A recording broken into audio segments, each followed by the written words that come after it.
of the 1992 U.S. Olympic team. And by Merrill Lynch. We're bullish on the future. We are inside the Dana Humanities Center at St. Anselm College, and on stage, the 5 major contenders for the Democratic presidential nomination. They're just about set for the start of a 90-minute debate centering on the U.S. economy. I'm Catherine Crier. Thanks for joining us. And here with me, Eleanor Cliff, political correspondent for Newsweek magazine, and syndicated columnist Jack Germond of the Baltimore Sun. Jack, we're just moments away from the start of the debate. What should we be listening for? Well, I think they're going to try to do 2 things. They have to try to establish that they are presidential and electable, because there are a large number of New Hampshire Democrats who are not undecided still. And secondly, they would like to be on the winning side of whatever soundbite comes out of this debate and is used over and over again in the last 36 hours of the campaign. What do you think, Ellen? Well, I think there's going to be a lot of pressure on Senator Paul Tsongas. Until now, he's been treated with deference because nobody took him seriously. Now he's the new front runner, and it's unclear whether his appeal is personal, that he's the uncandidate of the year, or whether it has to do with his message, which is pain and sacrifice. The others are advocating sugar pills for the economy, and I would expect they're going to try to draw him out on the specifics of his message, which in the past have really been death for Democrats in the modern era of feel-good politics. So the pre-debate bottom line, who has the most to gain, who has the most to lose? Well, I think the 2 front runners are really in the most precarious positions. Senator Tsongas would like to sit on his lead, and I think Governor Bill Clinton is going to have to shed his front runner's caution. He's now the underdog, and I would expect he's going to take some risks to reassure voters about his candidacy. Jack, you agree? Yeah, I think there's also high stakes for Harkin and Kerrey, because one of them has to finish 3rd, 1 4th probably. And finishing 4th is no good. Real quickly, last interchange before the vote on Tuesday night, do we expect the gloves to come off at all? It wouldn't. I would expect there'll be some tough stuff, yeah. What do you think? Well, I would watch Senator Harkin, who is the attack dog in this group. We'll be watching. Thank you both. And now it's time. Tonight's debate among the 5 major Democratic candidates is about to get underway.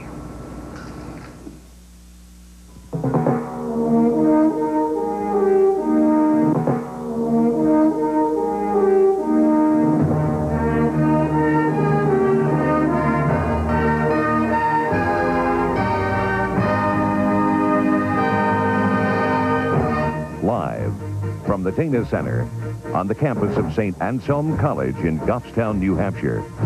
This is a special presentation of CNN and the League of Women Voters Education Fund. Good evening. I'm Bernard Shaw. Our thanks to St. Anselm College for hosting tonight's debate among the 5 major Democratic candidates for President of the United States. Our topic for the next 90 minutes, the economy, the pocketbook. The proceedings will be divided into 3 segments. We want to give voters an opportunity to understand the candidates' positions on economic issues, to gauge their leadership qualities, and to assess their abilities to summarize the principles for which they stand and their White House campaign stand. During the course of the next hour and a half, the candidates will face questions about economic issues, and the candidates will also have a chance to ask questions directly of one another. The intention? To generate some genuine give and take. We began with a presentation of a series of video position papers, a summing up of the key points of the economic policies each candidate espouses. The candidates have had an opportunity to review the scripts. The order of the presentation of video position papers has been determined by the luck of the draw. First, the economic stance is staked out by Tom Harkin of Iowa. He currently is serving his 2nd term in the U.S. Senate. Tom Harkin promises to put 1 million people to work during the first year of his presidency. Harkin's new growth agenda calls for rebuilding the nation's crumbling infrastructure and for investing federal money in roads, bridges, mass transit, energy, medical research, and education. He would get most of the money by cutting the military budget. Harkin plans for a defense cut of 50% over 10 years. Harkin also promises to crack down on unfair trading practices. He promises national health insurance by 1993, saying it will help the economy by trimming employers' costs. His 8-point plan revamps the current health care system and stresses prevention. According to Tom Harkin, America is in economic decline right now, and the reasons for it are clear. Next, the economic positions taken by Bill Clinton. He currently is serving his 5th term as governor of the state of Arkansas. Bill Clinton calls his domestic priorities a new covenant of political and social responsibility between citizens and government. Among his proposals, promising a college education to anyone who wants one in exchange for public service or repayment through payroll deductions. The middle class would get a tax cut amounting to about $350 a year. To spark investment in new businesses, he would let certain investors shield half of their capital gains from taxes. He calls it a new enterprise tax cut. On health care, Clinton favors play or pay. Businesses either play by providing health insurance for their workers or pay a tax so the employees can get into a government-sponsored program. According to Bill Clinton, the American dream is in trouble, with ordinary people working harder and making less. Next, the economic policy set forward by Bob Kerrey of Nebraska. A former governor, he's currently serving his 1st term in the U.S. Senate. Bob Kerrey's #1 priority is national health insurance, largely funded by a 5% payroll tax. In return, Kerrey promises the annual deductible and other out-of-pocket costs will be lower. Kerrey says the United States must open new markets and reorganize its government to work more efficiently with business. To stimulate the economy, Kerrey proposes a middle-class tax cut. It would save taxpayers $350 to $500 a year. Kerrey wants to cut the size of the federal government, consolidating 14 cabinet-level departments into 7. He also wants to reduce congressional staffs by 30%. And to encourage U.S. competitiveness, he would set up a federal agency to invest directly in civilian research and development. Bob Kerrey says he believes Americans know deep in their bones that business as usual cannot work for the future. Next, we take a look at the economic policies backed by Paul Tsongas of Massachusetts. He served 1 term in the U.S. Senate. Paul Tsongas bucks the Democratic current by referring to himself as a pro-business liberal. He wants to create jobs and keep the United States competitive in the world market by revitalizing manufacturing and technology. Tsongas opposes a middle-class tax cut, but he would reduce the capital gains tax on some long-term investments, although not across the board. Tsongas wants to change antitrust laws to allow joint business ventures and provide tax credits for research and development projects. On health care, Tsongas proposes regulated competition with universal coverage called a play or pay system. Businesses either play by providing health insurance for their workers or pay a tax so the employees can get into a government-sponsored program. According to Paul Tsongas, America's greatness is under attack, and the U.S. needs a battle plan. And now, a look at the basic economic tenets laid out by Jerry Brown. He served 2 terms as governor of California. This is his 3rd run for the presidency. Jerry Brown likes to point out he managed the 8th largest economy in the world. That's when he was governor of California. The cornerstone of Brown's economic policy is a flat tax proposal, an across-the-board 13% tax on income. The only deductions would be home mortgage, rent, and charitable contributions. In return, Brown would abolish all other federal taxes. That includes current taxes on gasoline, telephones, and airline tickets. He also wants to eliminate all corporate and real estate taxes. In place of the corporate tax, Brown proposes a 13% consumption tax on goods and services. Brown says he would cut the deficit by finding savings in defense, energy, and health care. And he calls for government-sponsored national health insurance. According to Jerry Brown, his flat-rate tax plan is a silver bullet solution for the 90s. Joining me now to question the candidates, CNN Special Assignment Correspondent Ken Bodie and the President of the League of Women Voters, Dr. Susan Lederman. Susan? Thank you. Senator Harkin, you propose cutting defense spending by 50% over the next 10 years and using the savings to rebuild America and to reduce the deficit. While many may agree that our military needs have vastly changed and cuts in defense spending are appropriate, how do you explain your proposals to a town like Portsmouth, New Hampshire, which has lost Pease Air Force Base, or to the worker which will be laid off when a defense production line is closed? What specifically will you do as president to ease their economic hardships? Well, Susan, thank you for the question. I'd be delighted to answer that. But first, I want to say thank you to the people of New Hampshire who have been so gracious and kind to my wife, Ruth, and me over the last several months. It's meant a great deal to us.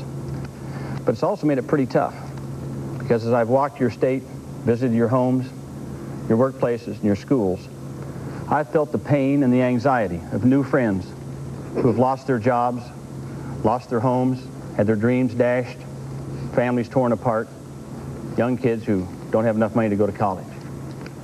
This shouldn't happen to such decent, hard-working people, but it is. And because of New Hampshire, I want you to know that I feel an even greater urgency to take our economy back from George Bush Senator, and move it in a new direction. May I rudely interrupt you, sir? And that's why I've come out with a specific 5-point program, Susan, to do just what you said. Reduce military spending over 10 years by 50%. And what I say to the people at the Portsmouth Naval Shipyard is what I've said to them in public. Economic conversion. What George Bush is doing is he's just saying, forget it. Cut the spending and let them go.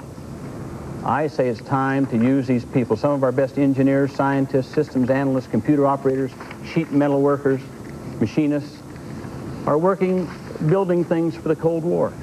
But the Cold War is over with. And now we have to look ahead.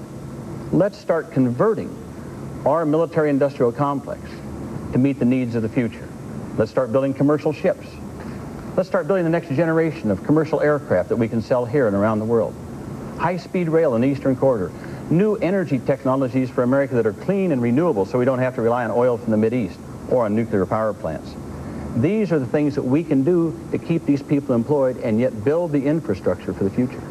Senator Harkin, one of the reasons that some of your competitors on this stage say they do not accept political action committee contributions is that they believe these are the ways that a political action committee and special interests get a lever and a hold on politicians and public policy. When you began this campaign, you said you were proud of all the political action committee money you received from organized labor.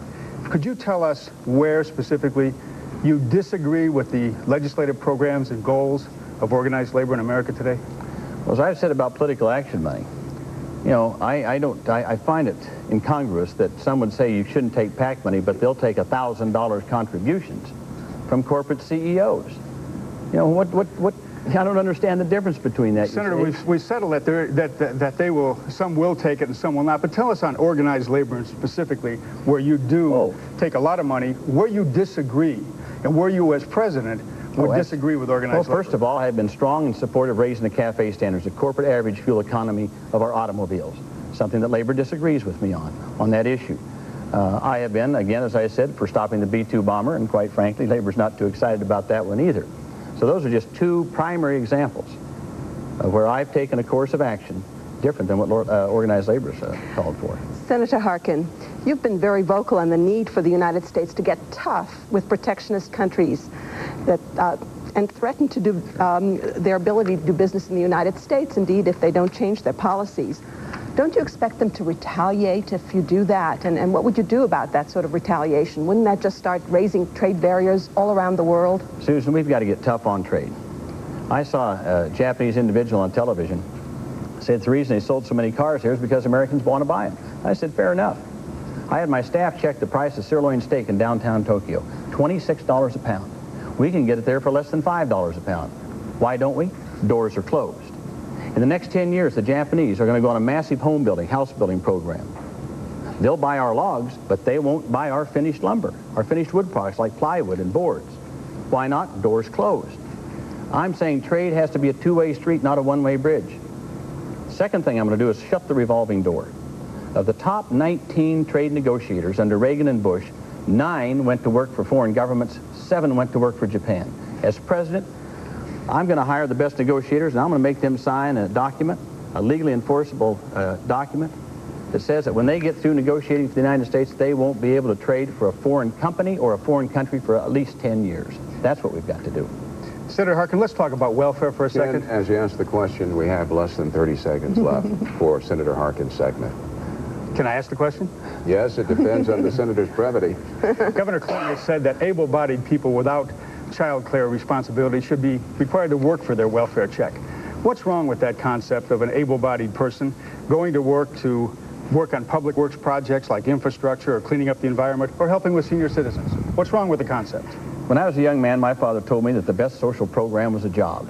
And I still believe that, and that's why my economic program will put people back to work in this country, not on make-work jobs like the governor's talking about. Can you tell me what's wrong with Governor Clinton's concept of having able-bodied people who are on welfare work in public works projects? Because it approaches it from the wrong end. It approaches it from the end of saying we're going to have people on welfare, so therefore let's put them to work on dead-end jobs. I approach it from a different standpoint. We're going to come back we can to put this people to work on good jobs so they don't have to go on welfare. Let's go now to Susan. Okay. Governor Clinton, your environmental record has gotten mixed reviews. If you're elected president, what would you do if you were pressured by industry to relax environmental standards to create, let's say, a significant number of jobs for Americans, or to make our industry here more competitive with industry abroad? I would oppose that. I believe if you have uniform national environmental standards, it's good for the economy, not bad for the economy. Every evidence is that if we hold firm with the Clean Air Act, if we accelerate our efforts to reduce CO2 emissions by raising fuel efficiency standards, if we do things like accelerate the reduction of solid waste and the recycling of solid waste, we will generate tens of thousands of high-technology jobs, jobs that former defense workers might do, jobs that former scientists and engineers in the defense industry might help to create.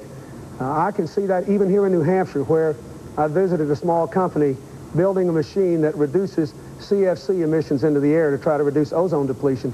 I asked the people who were running it, just a small business, I said, what is the national demand for this product? They said, could be up to 1 million. So I think we have to make one of the big decisions in this election, which is that good environmental policy can be good for the economy, not bad for the economy, if you have uniform national standards. Governor Clinton, you all on this stage have some plan or another for health care to reach the 33 million Americans who don't presently have it. I want to ask you about the costs, because in the short run, if we add those people to effective health care, there's going to be quite a demand on the system.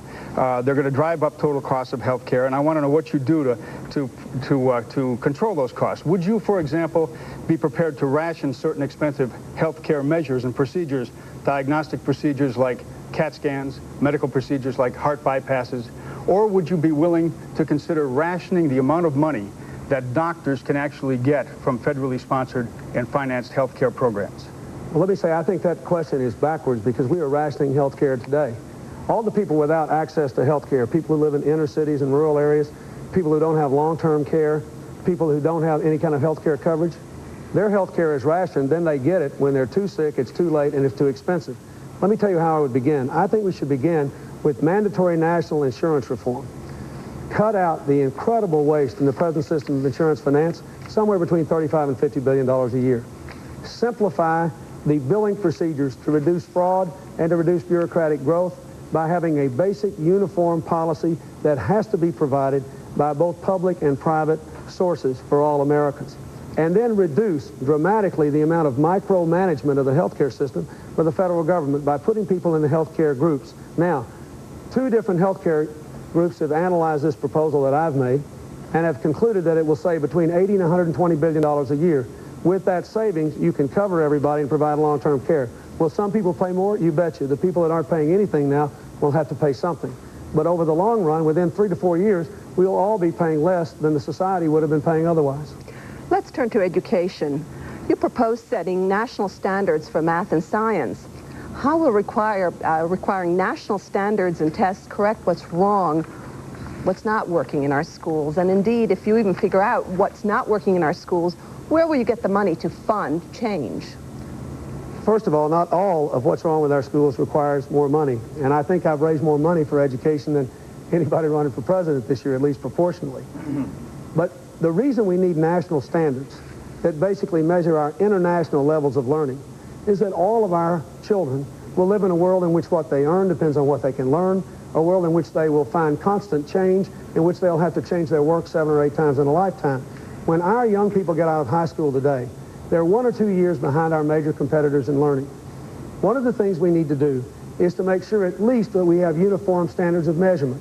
That's what national standards are about. And meaningful exams annually updated that measure that. Then you give the information back to every school district, to every school, to every parent, to every teacher in this country. And you encourage a whole new era of innovation and change and restructuring of our schools measuring the results. We don't know how to keep score now. Most of the standardized tests don't amount to a hill of beans, and there is no sense of national standards. Only the National Council of Math Teachers have come up with some real standards that mean something. So we need that very much. Governor, in this campaign, you've made tax relief for the middle class a major theme of yours. But your critics say back in Arkansas, you've relied almost entirely on a regressive sales tax system for financing the programs that you've put forward. Will you change your views on taxation as president? Well, I think it's fair to say that virtually every governor in the country has presided over a sales tax increase in the 1980s, either to pay the bills, which we never did, or to increase investment in education and economic development. All the money we raised through the sales tax was put in trust funds to educate the middle class and the poor and to increase the economic capacity of our state. It also, as a practical matter, constitutionally was the only tax we could raise. I also reduced income taxes for 42% of the people in our state. What has happened in the 1980s is that middle-class incomes have gone down, middle-class tax burden at the federal, state, and local level has gone up. I want to make a down payment on fairness and also to increase the capacity of middle-class people to consume. Governor, I think it is an important beginning. Susan will now take us to Senator Kerrey. Senator Kerrey, under your U.S. health proposal, the Congress and the President would set total amount to be spent on health care, while the states would manage how this care is provided. What would you do as President to ensure that the people of New Hampshire get as good health care as any other state, and to ensure, too, that rationing or whatever would be needed would be fair and equitable and take care of the health problems of the people? Well, I'm going to try to explain it to Susan so that, so a person sitting out there in the audience who's trying to figure out whether or not payroll taxes versus premiums are going to be better. I mean, essentially what I say is that eligibility under my proposal occurs in a radically different fashion. Instead of occurring as a consequence of where you work, it occurs as a consequence of being an American under color of law. It's a simplified eligibility. Your payments, instead of making premium payments, you'll pay through a taxpayer system. Most people will pay less. It's 1% on a payroll for employees, 4% for employers. The way that you ensure that health care is going to be available for the people of New Hampshire is you vest in the people themselves the power to make decisions about where they go, what kind of care they're going to get, which doctor do they go to, which hospital. Allows them to establish community-based clinics. The power vests in the people to make those decisions. Instead of having all the President and the Congress will do is establish uniform benefits for the nation, have a budgeted amount once it's priced out, and then have a big debate about exactly how to collect the revenue. Then they'll redistribute and bust up the federal bureaucracy and have the states actually making the payments. Senator Kerrey, you've said that the Cold War is over and Germany, Taiwan, and Japan won it. You've also said up here in New Hampshire that you'd get tough with Japan, that if we can't sell in their markets, they can't sell in our markets, that you would force them to open their markets. Exactly what would you do to force Japan to open their markets as president? Well, I'd use the Trade Act of '88. I mean, it's called Super 301 and 301. I'd essentially say that we're going to put tariffs on your products coming in the United States unless you give us open and free access to your markets. I'm afraid it was actually Paul Tsongas who said that the Cold War is over in Japan and Germany won. I wish I had thought of that line. It's a great line. I mean, what I see in the world today, now that the Cold War is over, Ken, is the opportunity really to put together new trading structures for the world. I outlined in a speech a couple weeks ago in Boston my view that I would, as president, lead Japan and the Pacific Rim nations and the Europeans to form new trading structures so that we can expand trade into the rest of the world, trying to convert, in a very exciting way, old enemies into new customers. I see trade as a powerful means where we can lift our standard of living, improve the value of our environment, and strengthen our communities. Under Republicans, it simply meant that jobs are going to leave the United States. Senator, in contrast to most other Democratic candidates, your education proposals center on school-by-school innovation, not national standards. Won't that continue and encourage the gap between wealthy and poor districts? How are you going to solve that problem? Well, I actually think just the opposite, although I must say with respect that I do support national standards. I like the idea of a national standard. I'm just very nervous about a national test. What my Educational Capital Corporation allows is the federal government to cut out the bureaucracy and go directly to the community level and bring resources in a very rapid and, I think, exciting fashion to support community-based reform, to attempt to equalize the savage inequalities that exist at the local level today and essentially support parents and community leaders in their community-based effort to make our schools better. Senator Kerrey, you said that the next president will have to make tough choices and not be afraid to risk political capital. I hope it was you who said that. Entitlement programs and the deficit may fall into that category. Can you point specifically to any entitlement programs or special interest subsidies in the federal budget that you might be willing to cut out in order to help manage the deficit? Yes, I mean, I've supported eliminating the disaster program in agriculture and replaced it with crop insurance. I've supported, with my national health insurance proposal, bringing Medicaid and Medicare into a single system and actually ends up abolishing Medicaid and requires us to pay as you go. We'll have $35 billion worth of bond sales this year to pay doctor and hospital bills. And under my proposal, we have a responsibility to pay as you go. Senator, you and Governor Clinton both support a small tax cut for the middle-class taxpayers, and that will be paid for by a tax for wealthier Americans. Mm-hmm. I'm told that that's going to average about $30 per family per month. Is this enough to get our economy moving? Isn't there a better way to spend that money to get our economy up to speed? Look, it may not make much difference for you and I, but for somebody out there making $15,000 a year who got the shaft in the 1980s because their taxes went up at the local level of property tax, their payroll taxes have gone up, the progressivity's been ripped out of our tax system. No, I think it's time to raise taxes on wealthy Americans and lower them on middle-class people so that they can buy the things that they need. I don't actually argue it from the standpoint that I believe they're going to get massive stimulation in the economy, but I believe very strongly that it'll restore equity, and I believe that money means something. And now we go to Senator Tsongas.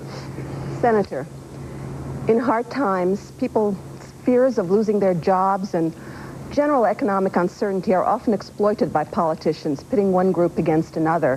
One example, of course, is David Duke's campaign, which criticizes affirmative action, welfare, and plays upon these economic and racial fears, indeed dividing Americans.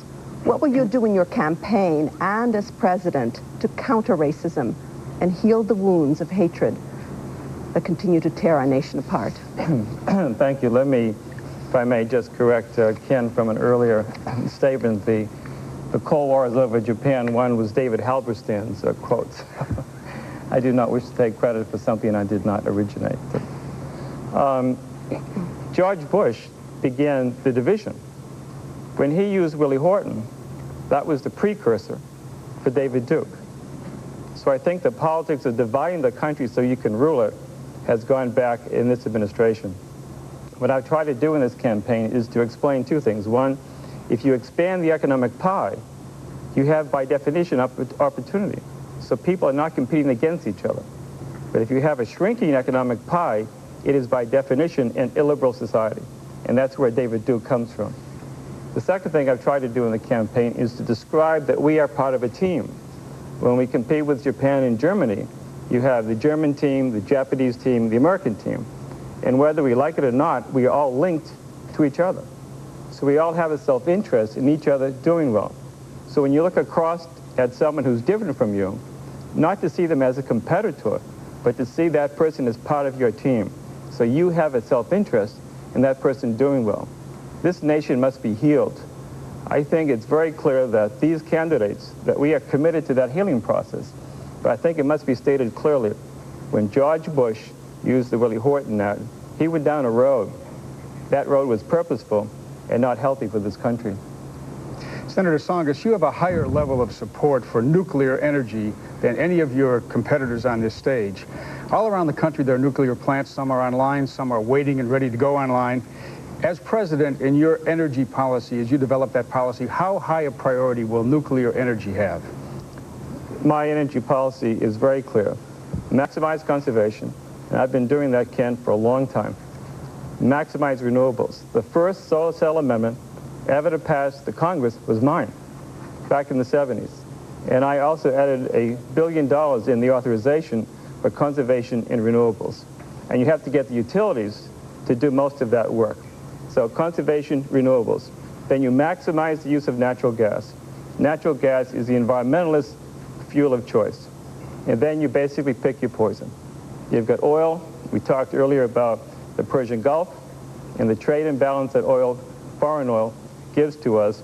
Nuclear, that has its safety problems and its waste problems, and coal, which has the carbon dioxide problems. I happen to feel that global warming is the most serious environmental threat to this country. So for me, nuclear is part of the last tier, but it will be part of the process until we get into a position where renewables and long-term fusion fill the bill.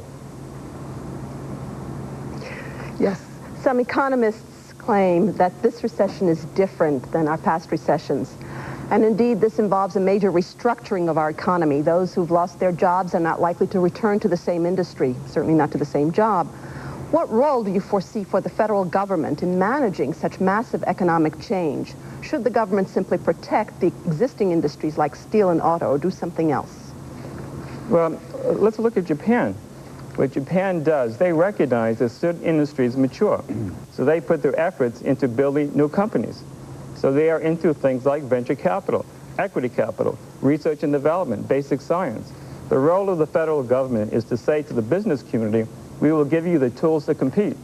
Here is the capital, here's the trained workforce, here are the regulations that allow you to think long term. That's the direction we have to go in. I don't think our job, by the way, is to pick winners and losers. We cannot do that. Our job is to give them the ground that they can grow in and provide them the raw material. Senator Tsongas, in the short run, are you prepared to take any tough action to improve America's position vis-a-vis trade policy in Japan? I think you go to Japan once you have put in place an aggressive U.S. economic battle plan. The problem George Bush had when he was over in Japan, they looked across at the Americans without respect. We were going there asking for concessions rather than going to them and saying, this is what we have to do.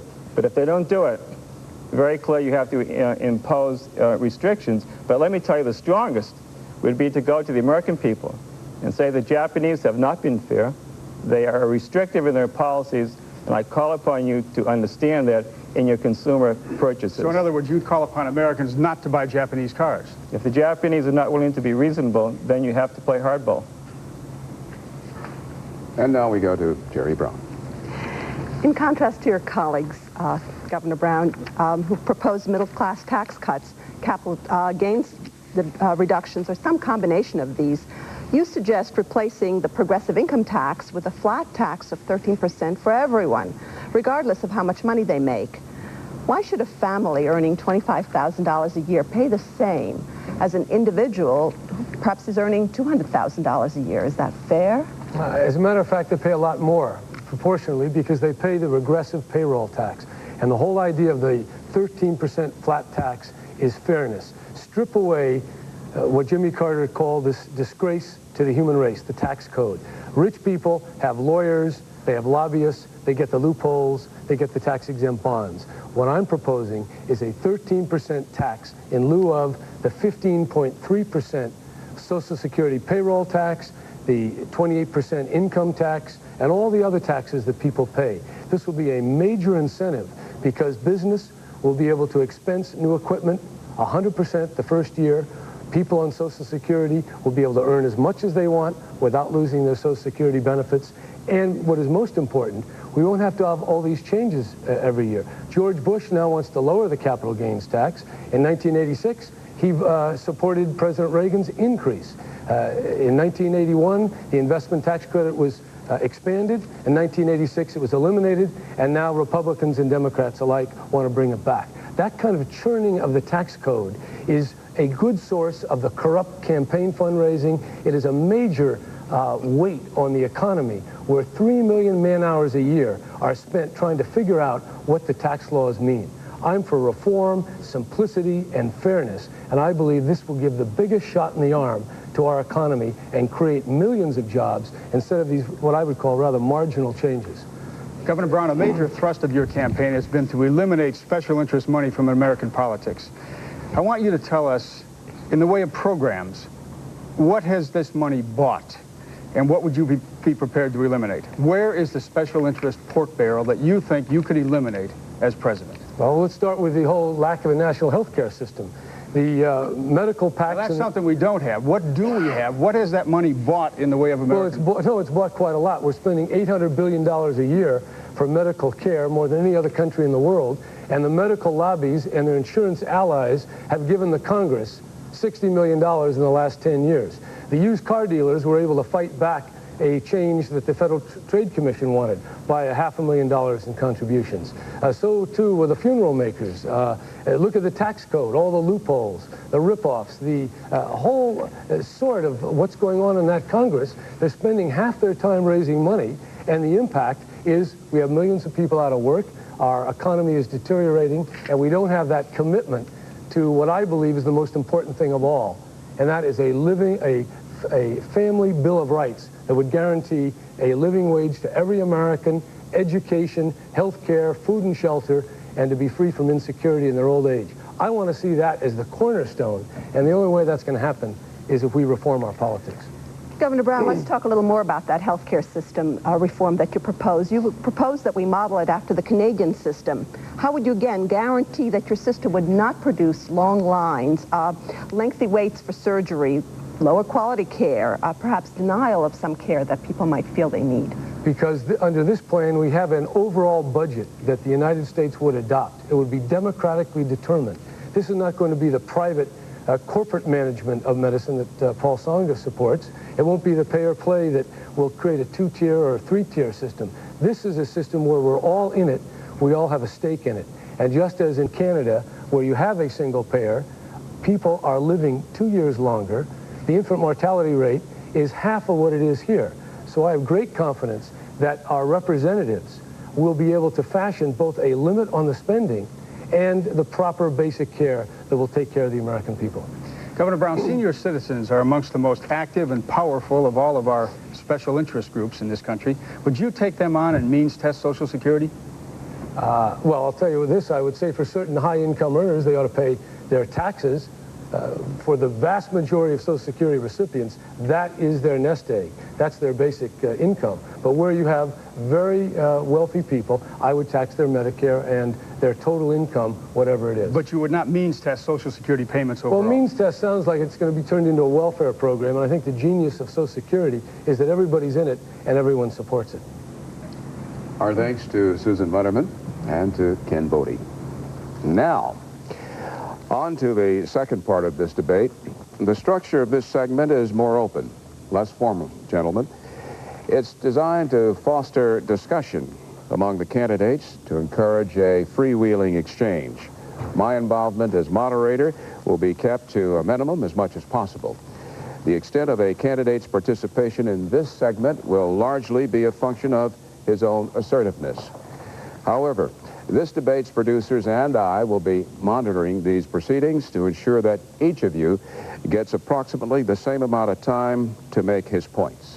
And now, gentlemen, given these times of unpredictability, and given these times of self-doubt, what qualities should this nation's leader have? Well, the qualities, I believe, are very simple. We have two choices here, if I can put it in this framework. I think you have, on the one hand, the politics of the past, represented by incumbent office holders, and you have the politics of the future. Mr. Tsongas, I believe, represents a more conservative, business-oriented view of the future. I represent what I would call a reform view, anti-nuclear, worker participation in ownership, a flat tax proposal instead of the business taxes he proposes. But I think people have a real choice here to send a message to the country that two people outside the system are coming back as a real critique of this system. And if New Hampshire wants to send a very powerful message that they want real change, I would say pick Mr. Tsongas if you want the more conservative business version, or if you want a more populist reform version of the same future politics, I'd say vote for me. I disagree.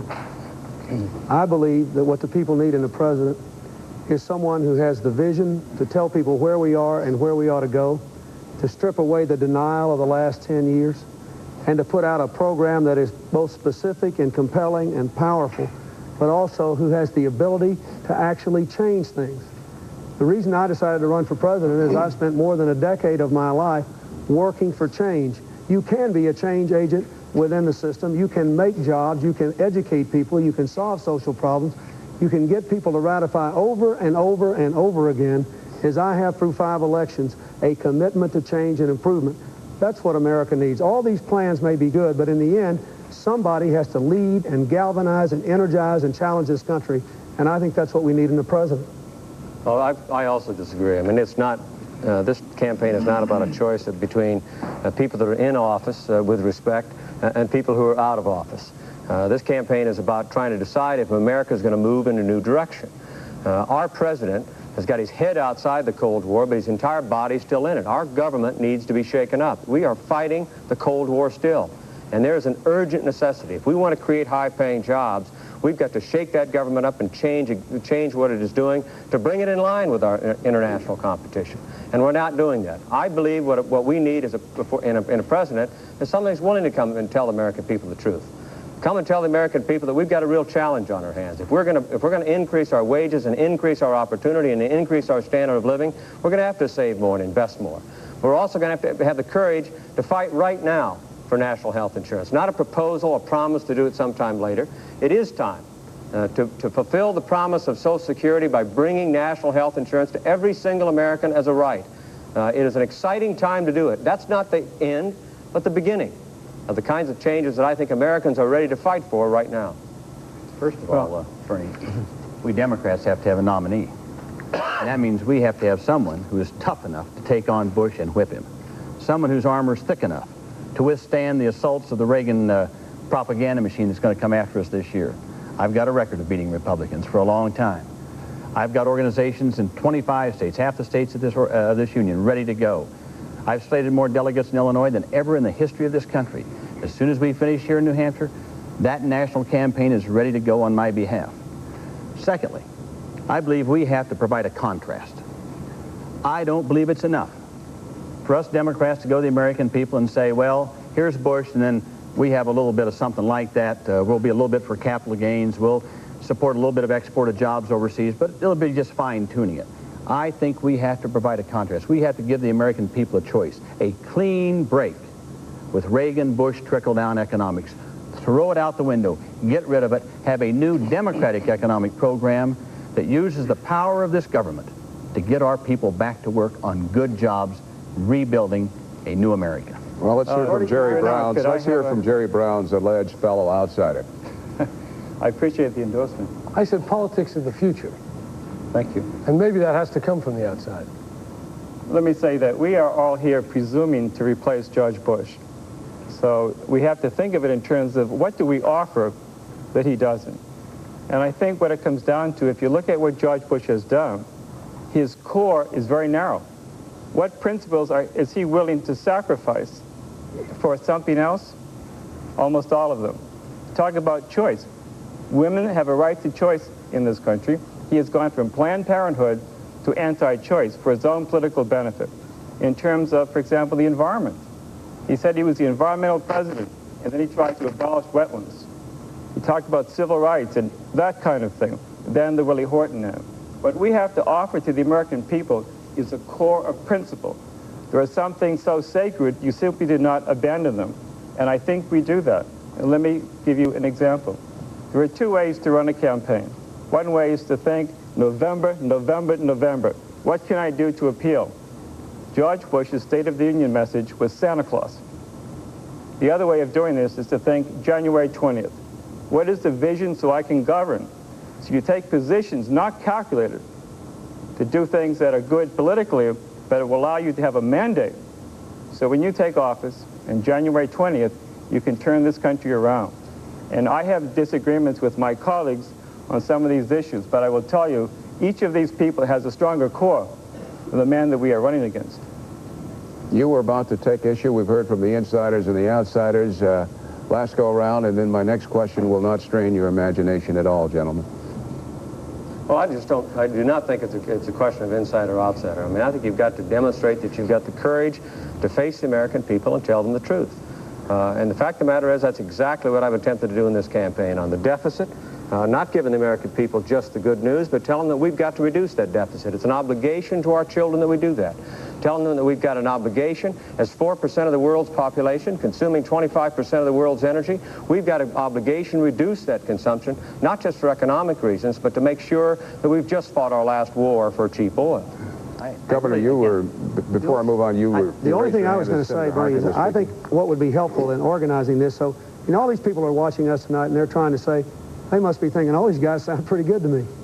And I was thinking that, just listening to the others talk. I think it would be helpful if we could all say, what do we think are the 2 or 3 really big defining issues of this election? I mean, I believe, and I think we all do, no matter who wins this election, even, God forbid, if it's President Bush, this election will shape a generation of life for Americans. And it seems to me that the voters are going to have to say, what are the big issues? Do you believe we have to have a dramatic change and have a national economic strategy? Do you believe we have to scrap this old cut a quick buck, forget about your neighbor, get it while you can philosophy, and have a sense of common purpose and long term? And this is the argument maybe between us. Do you believe, it's not outsider insider, do you believe you have to have a radically different kind of federal government? Yes, I think we have to have more activist government, but it also has to be more community-based, less bureaucratic, and provide more citizen choice. I mean, it seems to me those are the issues that would help the voters to figure out which way we ought to go in this election. Okay, before we move on, I don't want anyone to leave this hall tonight feeling slighted. So, Senator Harkin, briefly. Well, again, as I say, Reagan and Bush economics, trickle-down, is premised on 2 things. We take your money, tax dollars from our people, and we give it to the wealthy, the few wealthy at the top, and then we trust them to do what's right. Secondly, we take your tax dollars and we put it into a military-industrial complex to fight the Soviet Union and win the Cold War.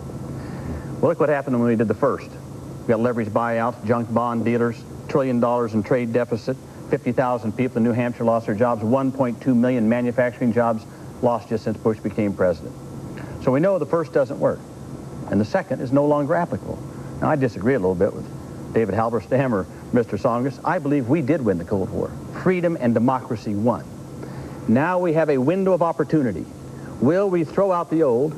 Will we have a new economic program that focuses on putting our people back to work, building the infrastructure of this country so the private sector can be more productive and efficient, focus on educating every young person in America to the maximum possible extent? That's what we have to do in the future. This question, gentlemen. Address that issue as well.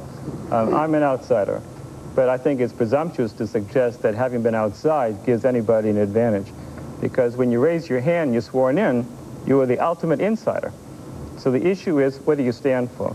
If I could just indulge for a moment, what I'm trying to get across to the people of New Hampshire and the people of this country is that the only economic strategy that can work is to understand how you grow your economy. Where is the engine of the economy? That engine is manufacturing.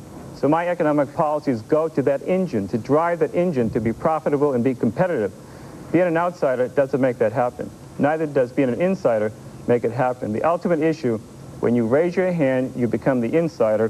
What are you going to do to provide jobs for the people of this country? Please, gentlemen, respond directly and succinctly to this question. It's now 1993. You're in the Oval Office.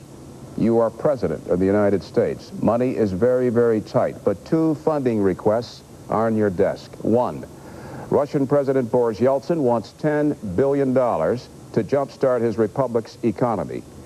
2, your Labor Department says $10 billion is the price tag for your program to retrain unemployed blue and white-collar workers, American workers. What, as president, would you do? Senator Kerrey, you're smiling.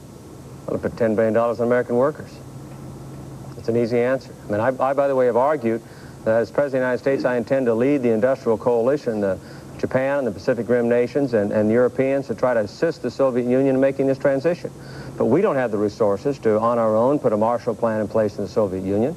We have an obligation, in my judgment, to work with the Soviet Union, the Commonwealth of Independent States, to assist in this transition, because, as I said earlier, there is an opportunity for us to work to convert old enemies into new customers. But in order to do that, we've got to have product here. And I believe, by the way, in picking winners. I want to, after the Cold War is over, go on right now and win steel, consumer electronics, semiconductors, machine tools, automobiles, and aerospace. I want to identify those industries that are crucial for our economy, and unless we put our money in training, we're not going to get the job done. Let's hear from you other presidents. Well, the real question is, where's the $10 billion going? I mean, the fact is, this is an economy of $6 trillion. Well, the choice was either $10 billion to Boris Yeltsin, our friend in Russia, or to retrain blue and white-collar Americans. It's not an either-or here. We just spent $100 billion to bail out the savings and loans. They found that. The politicians found $40,000 a year to increase their salary. There's money. The real question is, could something profitably be done to help the Soviet peoples and the Russian people and all those new republics become active members of the world trading community? If they begin to buy and sell to us, we will then be able to expand our own economy and put those many millions of Americans who aren't working to work. Trade is the thing that will create the jobs. That's why I support an expanded port system, American shipping, and American rail. I don't know whether 10 billion makes any sense or not, but if I could figure out a way with a relatively small amount of money to start seeding the Russian economy so it became a big purchaser of American-made products, I'd do it in a minute. Gentlemen? I think the other way that you could answer that is to say very clearly that unless you have retrained American workers, you will not have a strong American economy, and you cannot be generous not only to the Soviets and to the Russians, but to other countries as well. So the theory is you take this country, make it vibrant, make it strong, make it competitive, and then you'll be in a position to reach out. And I will also say, I think Bob Kerrey is correct, that the Japanese and the Germans have to ante up here. They have massive trade surpluses, and they have the resources to reach out to a Boris Yeltsin. I think it's about time they did that. In a heartbeat, I'd spend the money on American workers. Let me tell you how I'd spend it. First, I would institute a national apprenticeship system to train people coming out of high school who don't want to go to college but don't want to be in dead-end jobs. Second, I would have a national program to work with states to teach everybody in America with a job to read within 5 years and give every one of those workers a chance to get a high school diploma. Third, I would institute a national annual system for providing some retraining to all frontline workers. And finally, I would set up a national service trust out of which any American could borrow the money to go to college and pay it back, either as a small percentage of their income or with a couple of years of work here at home. Then here's what I do about the Soviet Union, the former Soviet Union. I would do exactly what they say. I'd say, we don't have $10 billion. We're going to spend $1 billion or so to help you dismantle your nuclear weapons. We'll help you get food and medicine to get through the winter with our allies in Europe and Japan. And then we'll ask them to work with us to help convert your currency. Finally, let me just make this one point. I don't think that we can do them a lot of good with a whole lot of money until they figure out how to transform their economy to a market economy. We can help them convert their currency and get into the International Monetary Fund, but I think the Europeans, the Japanese, and the Americans ought to give incentives to our companies to go over there and do joint ventures so they can trade with us and both of us can get richer. That's what I do. Senator Harkin. Bernie, sometimes a simple question requires a simple answer. Invest the money here, educate our people, retrain our workers. Good. Senator Kerrey. Well, let me just do a follow on that. I'm in danger of stealing some of my own time later. There's a terrific speech given the other day by one of President Bush's guys. He said, we want to help you find new projects that will allow you to remain in your country and earn a decent living, applying your skills to the cause of science and peace rather than forging weapons of war. It was a speech given to nuclear scientists who are now trying to figure out what they're going to do with their lives now that the demand for nuclear weapons is sharp to the right. That speech was given by Secretary Baker, but it wasn't given to American workers who are terrified now that the Cold War is over about what's going to happen to their jobs. It was given to Soviet scientists in Chelyabinsk in western Siberia. I think it's terrific that the United States is making the effort to denuclearize the Soviet Union. But the speech that Secretary Baker gave to Soviet scientists, I'm going to give to American workers. Next question. Bernie, I want to say one thing on it. Can you make it brief, please? I'll make it very, well, simply. The idea that there's only $10 billion in our $6 trillion economy to provide training to get jobs is just not true. This country and this economy is being held back by the stagnation in our nation's government, our nation's capital. We're spending, as a people, $300 billion a year for energy consumption we don't even need. And right there, every American unemployed could be put to work if our president would embark upon a plan of eliminating that huge and obscene energy waste. Just doing that would put people to work, and we could pay for it out of the savings that would be generated. And it would be a 15-year jobs program that would actually save money, not cost. Bernard, if I could intrude on my own time as well. Back in the fall, I called upon the president to set up an executive peace corps to take people from the United States who have skills in management and other kinds of management skills and ask them to give a year or two of their lives to the republics, the former Soviet republics. That is how we can help them. What they need is talent. They need expertise, that kind of thing, and that does not cost money. And I will tell you, there would be thousands of Americans who would jump at the chance to reach out to those people and help them. And there was talk about that in the fall, then they dropped it. So I'd like to use this opportunity, if I could, to call upon the President to institute that policy today. Let's get it going. To each of you would-be presidents, what percentage of the gross national product would you reserve for environmental cleanup? And what single issue would you emphasize first? If I could. The floor is yours, sir. Twice in a row I feel rather presumptuous, but let me do it. The two great issues for the environment, not only of this country, but this world population, which George Bush has backed away from, as Ronald Reagan did, and global warming. Those are the two issues that threaten the viability, not only of this country, but of this planet. I would be extremely aggressive, as President of the United States, to go to the world organizations and implement and fund family planning. You know, I lived in Ethiopia for 2 years, and what's happening in these countries, their populations are exploding, people are leaving the countryside because it cannot be sustained there, they're flooding into the cities, and those cities are uninhabitable. The second is global warming. I chaired the first hearings on global warming in the Congress, and that was back a long time ago. Very few people came. Now people understand the seriousness of this issue, and I think that, of all the issues we talk about, is the most serious threat, not only to a Florida or to a Cape Cod or to the San Francisco Bay Area, but to all of us.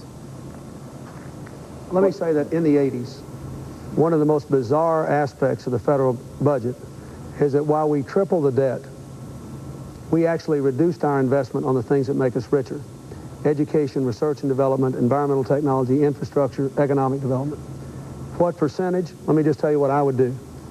I would take every dollar we're spending on defense research and development that we reduce and put it into commercial research and development. I would target environmental cleanup and new environmental technologies as a way of putting scientists and engineers and former defense workers to work in cleaning up America. And there's a lot of environmental cleanup that needs to be done here. And then one final point. I would work very, very hard on reducing global warming, just as Paul has said, partly through a new energy policy here at home. Natural gas, energy conservation, renewable resources. And finally, I would institute an international effort through the UN to try to reduce rainforest destruction, which I happen to think presents a terrible threat to all of us in the years ahead. First of all, I would take the lead in the world community in reducing CO2 emissions by the year 2000 and keeping them at least at the present level, reducing them by maybe 20% by the year 2005. I think President Bush is missing a golden opportunity at the Rio conference this June by not taking that leadership position. Secondly, as president, I would institute programs of what we call fee-bates. I would insist that people who package things, for example, in non-recyclable packages would have to pay a fee. Those that put them in recyclable packages would get that fee. So it would be no net cost to the taxpayer, but you'd reward people for using recyclable products. Third, I would embark on a program of energy efficiency, first of all by raising the fuel efficiency standards of automobiles. And I would do that immediately. We can do it, and we got to push Detroit on that. Secondly, we have to use more conservation of energy in this country. And you're going to hear me talk a lot about a man by the name of Wes Birdsell in this campaign of Osage, Iowa, a town of 3,500. Back in the late 70s, that town, that municipal utility, in order to meet its electric demand, was going to buy a new generator. It cost them $1 million. Well, they didn't have $1 million. So Wes went out and put in conservation measures in Osage, Iowa, a town of about 3,500 people. In that intervening time, they've spent about $250,000, not $1 million. No one's had to turn their thermostats down. They live quite well. They've had 5 electric rate reductions. Their kilowatt per hour price is now about 5 cents a kilowatt. Think what that costs you here in New Hampshire. And they've got new business to locate in the community because the business gets cheaper electric rates. So it provides jobs. Energy conservation provides more jobs. I would use natural gas as a bridge to the future. We got more natural gas than we know what to do with in this country, and it burns cleaner than oil. And lastly, I would embark on a program of developing solar hydrogen for the future. That's 20, 25 years down the pike. But that, I believe, will keep us from going to the nuclear option that Paul Tsongas wants to move to. I don't believe we need that nuclear option. I believe if we put that in those programs I just mentioned, we can have a clean environment, we can put more people to work, we can save money, and we can have a clean environment. Well, Bernie, let me, do you want to jump in, Jerry? Go ahead. No, you go ahead. I hate to interrupt you. You know how sensitive I am. Well, let me first of all say that there is an urgent need to get a climate treaty on global warming. I mean, the President of the United States has been dallying around, taking the advice of John Sununu, who may be the only American who doesn't think global warming is a real threat. Secondly, I do believe population control is a very important international issue, and I would try to lead the international community away from the Bush policy, which essentially says that economic development and the rhythm method are the best ways to control population. Thirdly, we have an urgent need here at home on the environment. I mean, and it illustrates the real challenge in this country. I mean, the biggest polluters in the United States of America are the Department of Defense and the Department of Energy.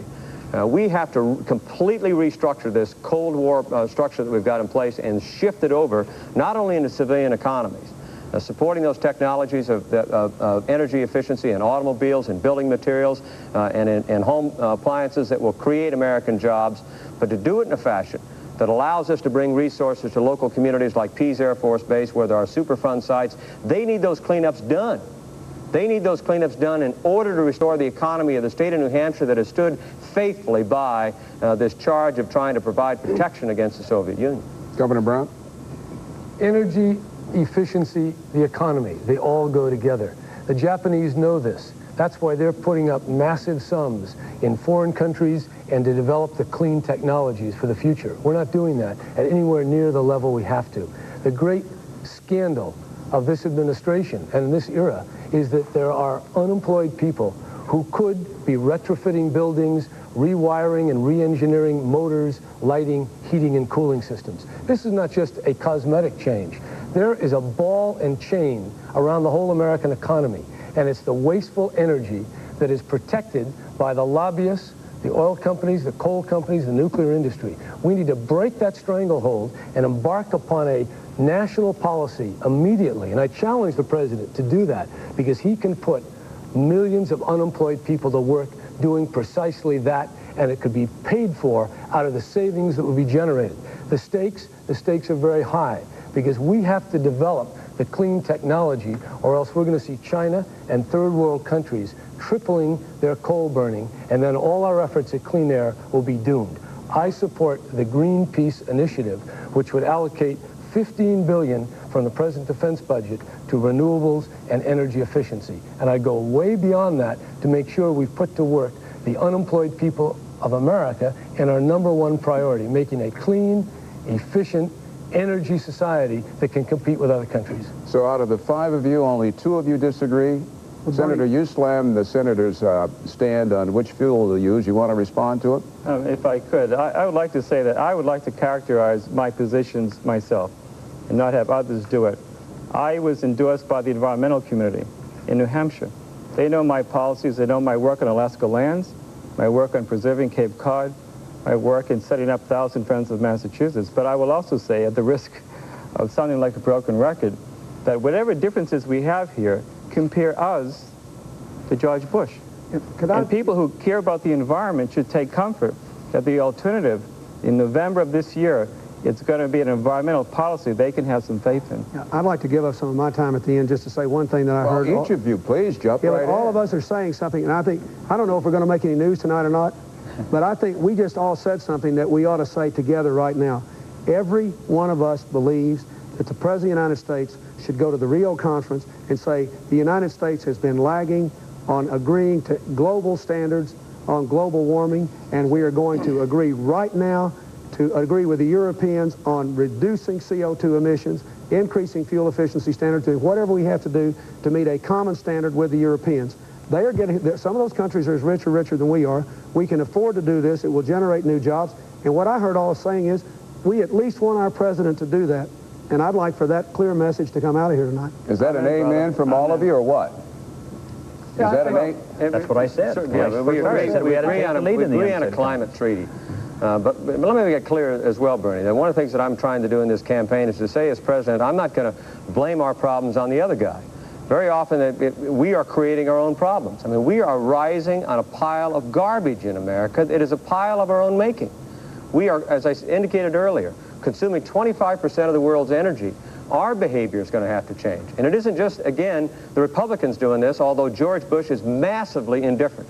to the exciting possibilities of energy efficiency, massively indifferent to the need to redirect our resources so as to support the American workers. I don't believe George Bush understands what a job means in America today. Right. I think there is one other thing I think that we all agree on, and that is it's not a trade-off between the environment or jobs. We all believe that by cleaning up the environment, by moving towards renewable energy sources, recyclable products, it's actually going to create jobs, just like I said Wes Birdsell did in Osage, Iowa. And what he did there, I want to do for America. Well, you know, there is that issue of nuclear power, since we are here in New Hampshire, and there is something called Seabrook, and there's a gentleman named Steve Comely who's about to go to jail because he's been keeping confidential, or at least will not answer whether or not whistleblowers have given him evidence of counterfeit and substandard wells.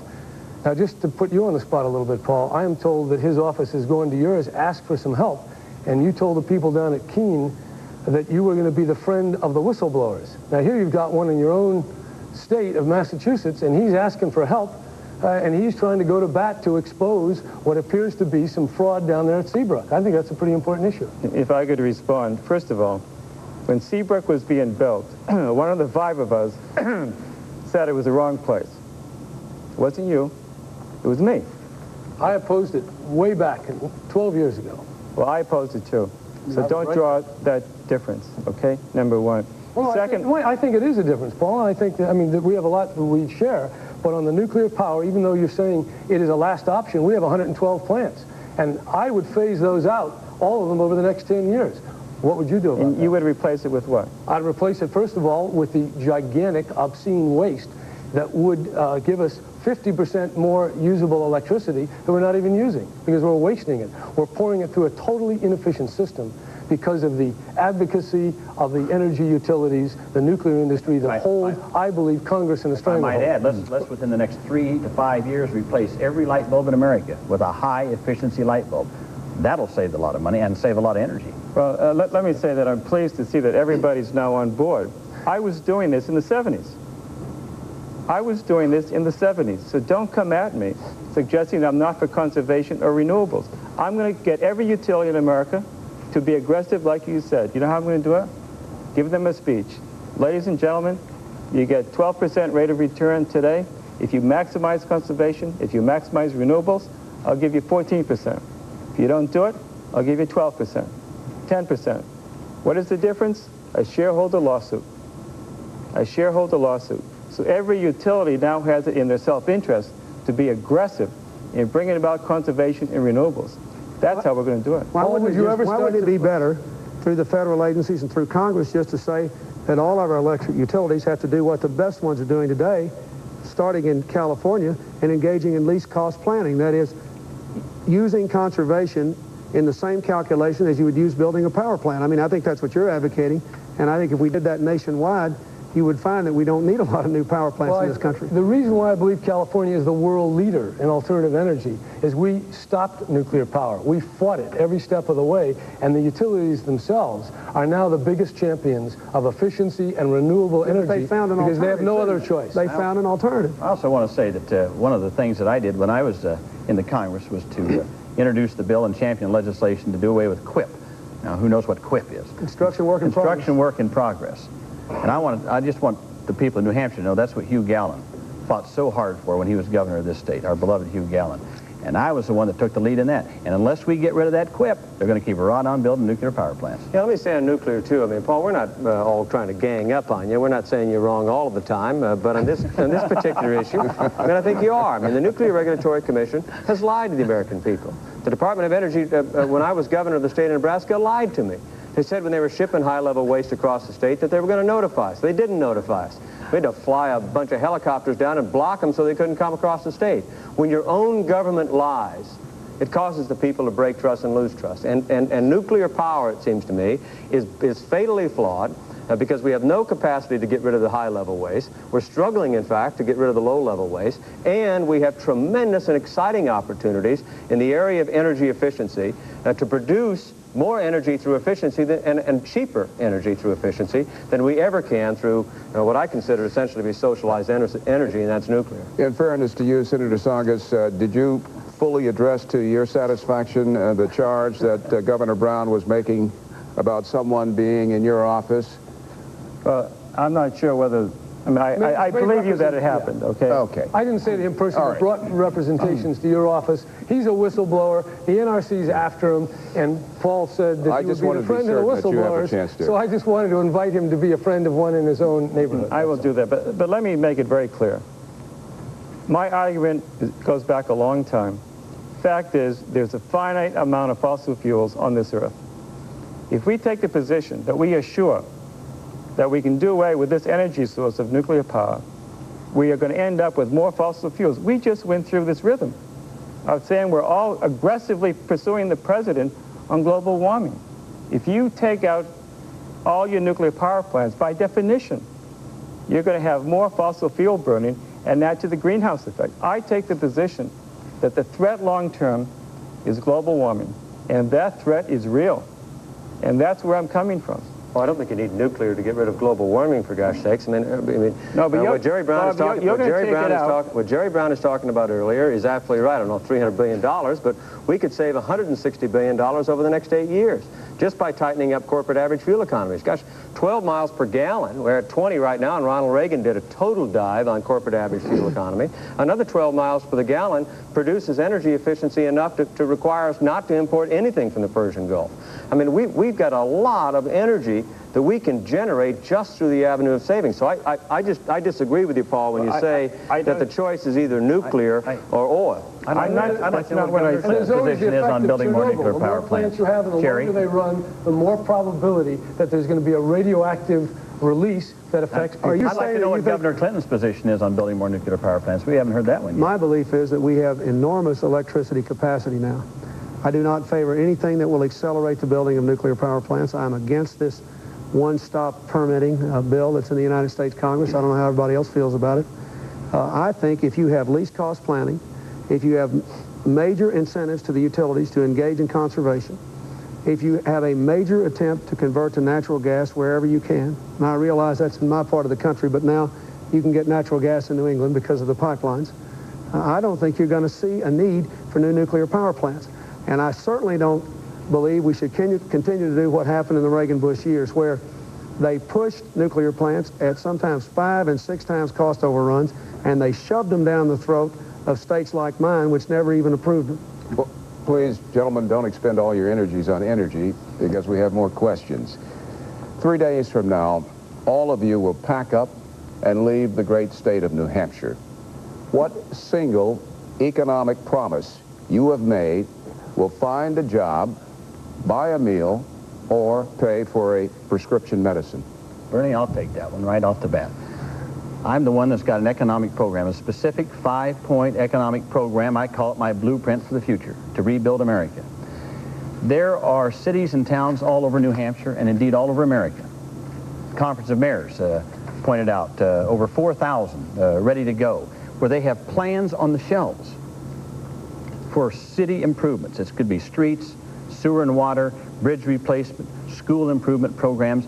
I just had dozens of local councilmen and mayors sign on to my campaign. They stood in back of me and announced their support for me, and they all held up blueprints of the plans that they have on the shelves right now in places like Franklin and Derry and Portsmouth and and Nashua, up in Berlin, all over this state.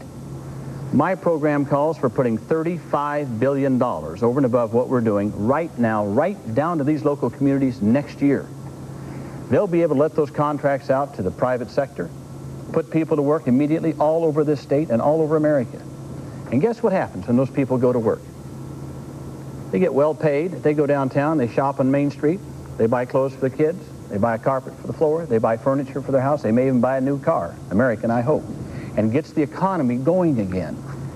That's the specific promise I've made, is to take that peace dividend next year, get that $35 billion down to these local communities. The first words out of my mouth next year, Bernie, after I take that oath of office, is going to be, America, start your engines. Time to go to work.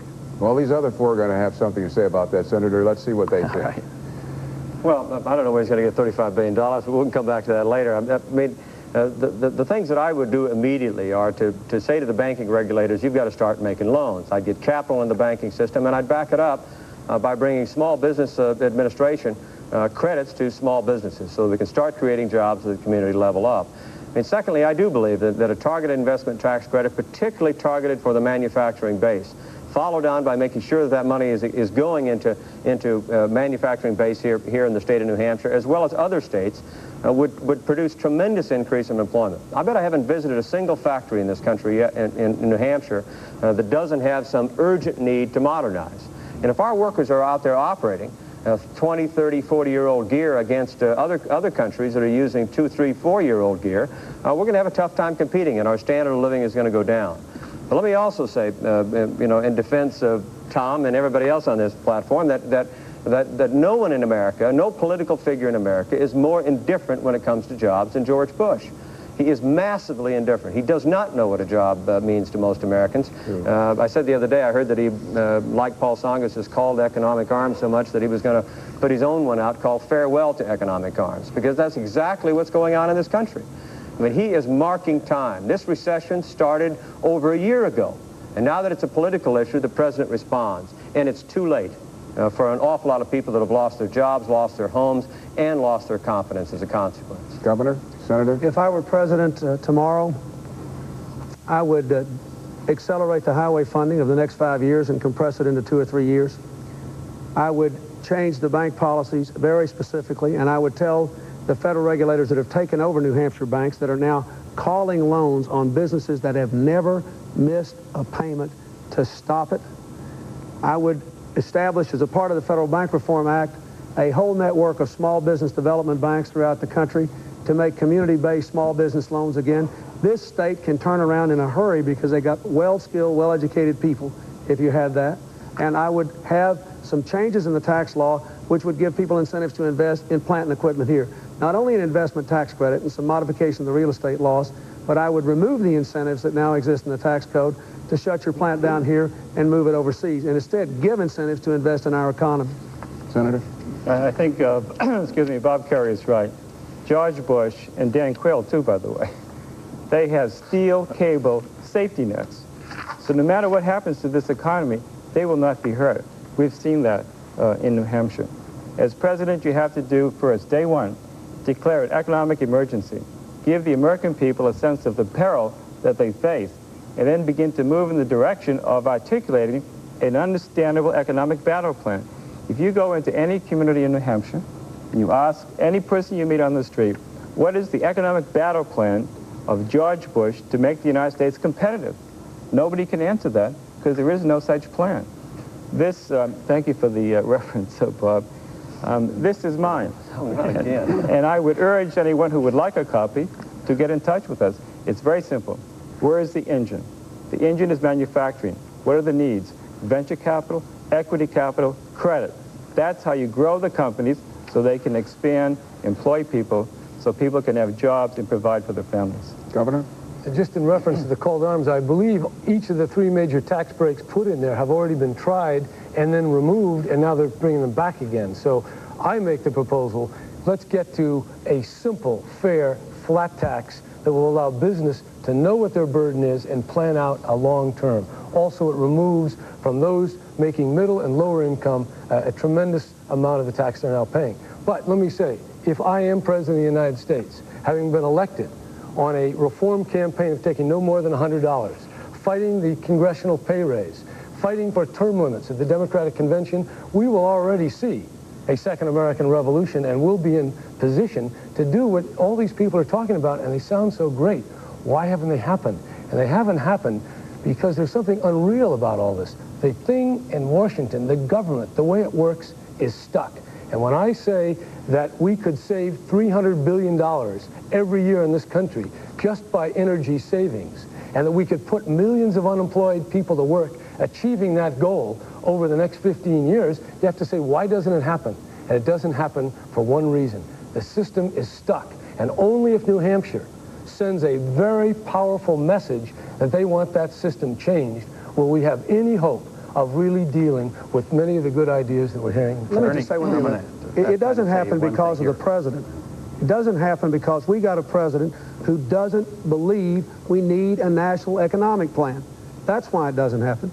That's why you've had middle-class people working harder for less money. A national network reported tonight that the average middle-class family was working 1 month longer a year in 1989 than 20 years ago. We need a national plan, and then we need a commitment to taking care of one another again. I don't think you can just make this economic. There's far more than economics here. And we are trying to instill a sense of common purpose in this country again. That is something that this guy doesn't believe in. They have cynically manipulated the people in New Hampshire, and I don't know, we all agree with that, but I think it's very important to put that on the table. You got to have more than economics. You got to go beyond manipulation and level with people and pull them together. Well, first of all, Bernie, again, getting back to this issue of putting people to work, there's a lot of pain out there right now. I mean, people are out of work. They're losing their homes. Here in New Hampshire, I can't tell you how many people I've talked to. Talked to Marie and Bob Mulligan. He lost his job in September. They're going to foreclose on his home and throw him out. I say that's wrong. We need a national moratorium, and I've called for that, on foreclosures of homes of people who've lost their jobs. Let's stretch them out. Let's keep them in their homes. Secondly, we got to put people to work right away. Now, again, Paul says that the engine that moves our economy is manufacturing. I'm sorry. The engine that moves our economy is people, our human resources. Well-educated, healthy, well-motivated, from strong families in strong communities with good job opportunities. That's what drives our economy, our human resources. And lastly, I have to say this. This is sponsored by the League of Women Voters. We haven't even touched on the role of women in our society and in our workforce. And that is one of my 5-point economic programs in my plan to rebuild America, is let's focus on the family. Okay, you're not going to go over the 5 points now, are you? No. Right. I'm going to go over the one that deals with women. All right. Because half of our workforce are women, and they're still getting 69 cents on the dollar that a man's getting. And I say that's wrong. 72 years after women got the right to vote, it's time for pay equity. It's time for equal rights. It's time to have family leave programs, child care programs, to make sure that the women who are forced to go into the workplace today are able to still take care of their families. Bernie, let me insert one thing in here. I mean, as a Democrat who's done deficit reduction, I was governor of Nebraska, entered with a deficit and left with a surplus. And you know, one of the things that I'm arguing, and I'm going to make it clear to the people in New Hampshire, that if you want to get rid of this deficit, and we've got to, it's a moral obligation. I mean, I made a lot of money in my lifetime because my parents worked hard to build a paradise, but it wasn't for them, it was for me. They sacrificed for me. They put themselves on the line for me. And right now, we're doing just the opposite with this deficit financing. $4 trillion worth of debt and a $400 billion deficit this year. I mean, we've got to take concerted action. And the only way that you're going to be able to do that, Bernie, with great respect for a lot of my friends out there who are concerned about what I might do by taking the size of the federal government down, the only way you're going to do it is by demonstrating the capacity to say no to friends. It's a lot of fun to say no to enemies. I mean, I kind of enjoy that. But saying no to friends is precisely what we're going to have to do. And make no mistake about it. Reducing the size of our deficit will increase economic opportunity for every child out there right now who's in 4th grade, who is going to be graduating into the year 2000 and is going to have significantly higher debt as a consequence. The time crunch is breathing on us, but quickly to you, Governor Clinton, before... No, maybe we could just all talk about what we do specifically rather than rhetorically to reduce the debt. Because I think Bob's right about that. I mean, this whole generation, I mean, Ronald Reagan and George Bush basically gave us the politics of nostalgia, and we had a heck of a good time at our children and our grandchildren's expense. Now we've got to do two things that seem contradictory. Increase investment in the public sector and reduce the debt at the same time. You got to stop the bank failures. That's about 25 to 30% of it. You have to reduce dramatically the recession to the kinds of investments we're talking about. That's $150 billion. And I think if you bring health care costs into line with inflation and you reorganize these federal departments through a quality management system, I mean, dramatically restructure them, you can save another $100 billion over the next 4 years and spend less than you save. That plus defense reductions will enable us to both increase investment and reduce the deficit, and we owe that to our kids. Both things. Last question, brief answers, please. In this presidential election, for the first time, more than half of nationwide voting could be done in the suburbs. But the cities are still there, many dying, some dead. What would you do to save urban America? Well, Bernard, I live in a city not far from here, Lowell, Massachusetts, not unlike Nashua and not unlike Manchester. A city that was a great city, had its textile base, its manufacturing base disappear. My father was a small businessman, and we lived through that. It was not very pretty. We came back because we had high technology, a new manufacturing base. That's why I care so much about it, because this for me is not theory. This is not some staff memo. I lived this as a child.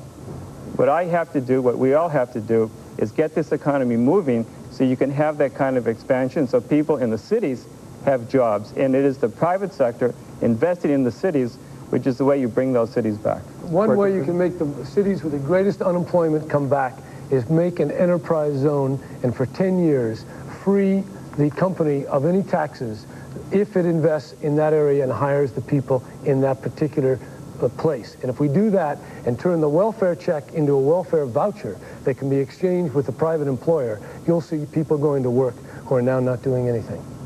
Bernie, last summer I gave a speech in New York City about my plans for New York City. The same day, on the front page of the New York Times was Governor Cuomo's plan to rebuild New York City. Governor Cuomo's plan to help New York City is the same as my plan. What Mayor Ray Flynn of Boston is talking about to rebuild the cities is my plan. Cut defense spending by 50% over 10 years. That's going to free up $420 billion. I'm going to take $280 billion of that and put it into a fund to rebuild America, and it's going to go right directly into our cities. Did you have to mention Governor Cuomo's name? Now more people will write his name in. He's right. He's right, Bob. If you do national health insurance, I hate to sound like a Johnny One Note, but the fact is national health insurance will bring $10 billion into the inner city because of underfunding right now with children.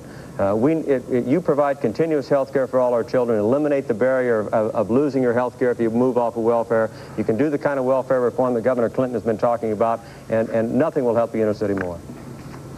We have to give the private sector incentives. We have to have a new community-based housing program. We have to do something about health services in the schools, and you've got to have an anti-crime program. More police on the street and community policing, more community-based boot camps to keep these kids from going to prison and to put them in contact with training and education and treatment again. That concludes the second part of this debate. The third and final segment of tonight's agenda, closing statements by these candidates. Each candidate has been allotted 1 minute. The order of their speaking was determined by lot. We hear first from former California Governor Jerry Brown.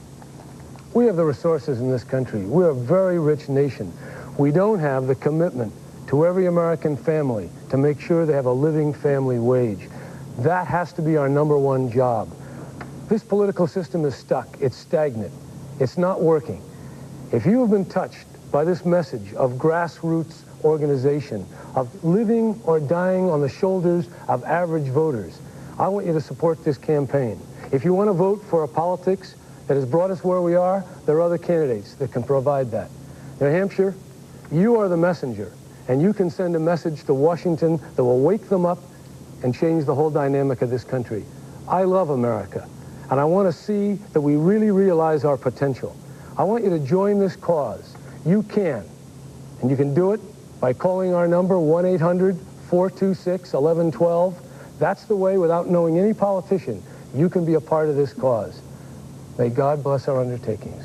Next, the governor of Arkansas, Bill Clinton. I'd like to thank this network and the League of Women Voters for providing this opportunity for us to talk to the American people. I'd like to say a special word of thanks to the people of New Hampshire for taking my wife and me and our campaign into your homes and your hearts, for sharing your pain, your frustration, your anger, your courage, your determination, and your hope. I've tried to offer specifics and solutions and a dramatically different approach to government. I believe this is a big, big election which will determine the life of America well into the 21st century. I believe we need a new, dramatically different economic course. I believe we need to come together in a new covenant to reestablish the bonds of community and decency and humanity, taking responsibility for each other. Any plan is a piece of paper. I've got more than a plan. 10 years and more of committed leadership, every day trying to make today better than yesterday and tomorrow better than today. Embrace this challenge with me, and we can change America and win again. Next, former U.S. Senator Paul Tsongas of Massachusetts. Thank you very much. Next Tuesday, America will be at a crossroads here in New Hampshire. There are two roads. One is easy, one is comfortable, but it's downhill. The other is the road to economic prosperity for a great America, a healthy America, a vibrant America. That road is steeper and it's harder, but it's more noble and it's more worthy. I believe on Tuesday you will choose that road. I think what you're saying to us is we are ready. Tell us the truth. Give us the economic truth. We can deal with it. We can prevail. We are a great nation. Treat us that way. George Bush has not. Tonight, I wish to take you in that direction as your president. It's going to be harder. It's going to test us. But at the end of it, when we climb up that hill, we will be on the mountaintop. And we can turn to our children and say to them, we have done right. This is a viable nation. We give it to you. We have lived up to our generational responsibility. That is the road that I wish to take. I ask you to come with me. Next, a closing statement from Senator Bob Kerrey of Nebraska. Thank you, Bernie. Now, 30 years ago, when I graduated from high school, I had a tremendous economic opportunity, a lot of prosperity laying in front of me. And I had that opportunity because, fortunately for myself and my 7 brothers and sisters, we had 2 rather remarkable parents that worked their entire adult lives, building a dream and building a paradise for 7 sometimes ungrateful children. We have seen the dream of America wiped out by unchecked selfishness and greed of the 1980s, led by Ronald Reagan and George Bush, who have told us that all we have to do is look out for number 1 and everything will be okay. Well, I don't believe that. I believe unless we reinstitute the value of caring for others and caring particularly for our children, we'll not take the pathway to economic greatness. I will fight to put the people of New Hampshire and America back to work, for national health insurance, to make our cities safe again, and most of all, I'm going to say to you that now is our time. Let's seize the moment, and let's work to make America great again. And finally, let's go to the Hawkeye State. We hear from Senator Tom Harkin. Thank you, Bernie. Of Iowa. Thank you, Bernie. Tonight, I believe you good citizens of New Hampshire are asking for something back. Our government. A government that cares about you, that cares about your dreams, and cares about the kind of world that your children will inherit. Our campaign has drawn inspiration from the Presidents Roosevelt and Presidents Truman and President Kennedy because their vision was a bold vision for the future, and so is ours. We mean to throw out Reagan-Bush economics completely, and we mean to return our government to our families and our communities, and to return something to government that's been missing for far too long: care and compassion in the White House. I do not believe that has gone out of style. If we do this, the future's ours. But if we lower our sights, and if we compromise with the forces of greed that dominate government in our society, then soon we'll lower our heads, we'll lower our hopes, then our children's hopes, and then freedom's hopes. We can never give up, not tonight, not ever. And I know you agree with me. And that's why I ask for your support on Tuesday. Together we can win the nomination. Together we can win the White House. Together we can build a new America. Thank you, God bless you, and good night. And gentlemen, a return thanks to each of you. And that's it for this debate. Our thanks to these 5 major Democratic candidates who joined us here this evening. Thanks also to St. Anselm College for hosting tonight's event. Special thanks to the staff of Debates 92 for their assistance. For the co-sponsors of this debate, Cable News Network and the League of Women Voters Education Fund, I'm Bernard Shaw. And I'm Catherine Crier. With me again, our Newsweek political correspondent Eleanor Clift and of the Baltimore Sun syndicated columnist Jack Germond. Well, both of you, we have just heard 90 minutes of debate, so what are tomorrow's headlines, Jack? The headline is no hits, no runs, no errors. We've heard this before. We heard it again. No, I think it was a good debate, but I don't think anybody made any big points.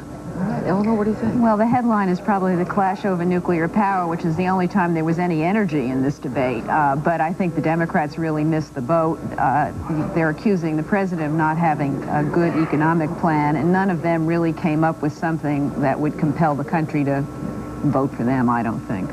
All right, well, we're going to take a break for our local cable companies, but when we return, we'll have more with Eleanor Clift, Jack Germond, plus a little post-debate assessment with Bernie Shaw, Ken Bodie, our public opinion specialist, William Schneider, and CNN special assignment correspondent, Brooks Jackson. Stay with us.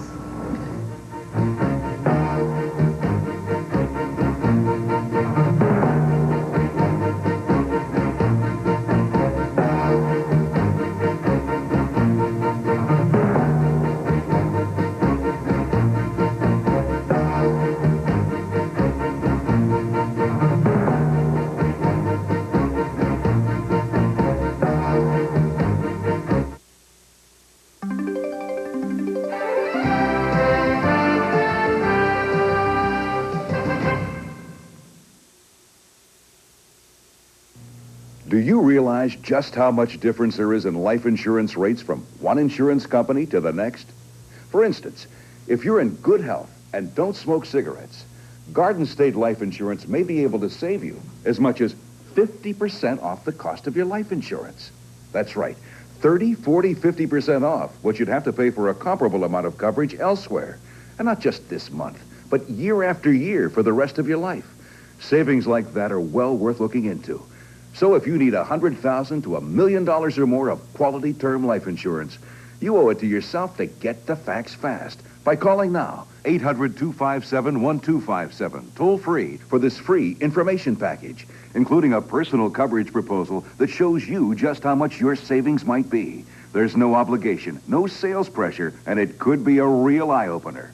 For instance, as your Garden State Life representative can tell you, if you're a healthy 40-year-old who doesn't smoke cigarettes, you may qualify for $100,000 worth of quality term life insurance at rates so low they're less than 55 cents a day. How do we do it? First, you save because we offer this life insurance at these low rates only to people who are in good health. That cuts our risk and your premiums. Then, because this quality term life insurance is sold in amounts of at least $100,000 or more, you get the advantage of volume discounts. And it's easy to do business with Garden State Life Insurance because you deal with us directly. You're always just a phone call away. So call today, 800-257-1257, toll-free, 257-1257 for your free personal coverage proposal. No obligation, no pressure. Discover how this quality term life insurance could save you as much as 50% off your premiums every year for the rest of your life. 800-257-1257, toll-free. Call Garden State Life Insurance for your free information today, 257-1257. This is CNN.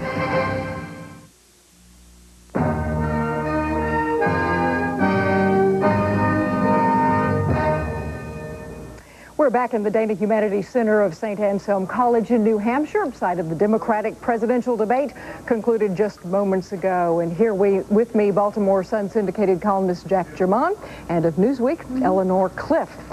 Now, let's assess a little bit what we saw and heard. Did we hear anything new, Jack? No, but you almost never do in these debates.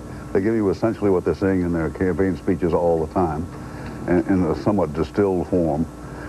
And they try to emphasize the points that they think are important in getting a particular part of the electorate. For example, Tom Harkin was talking about the nuclear power because he sees it opening to the people who the people who oppose to the Seabrook plant here in New Hampshire. Mm-hmm. Actually, it's a pretty arcane issue for this whole electorate, and I think it was sort of off the subject. But that's why they do this, and they're all talking about the things they always talk about.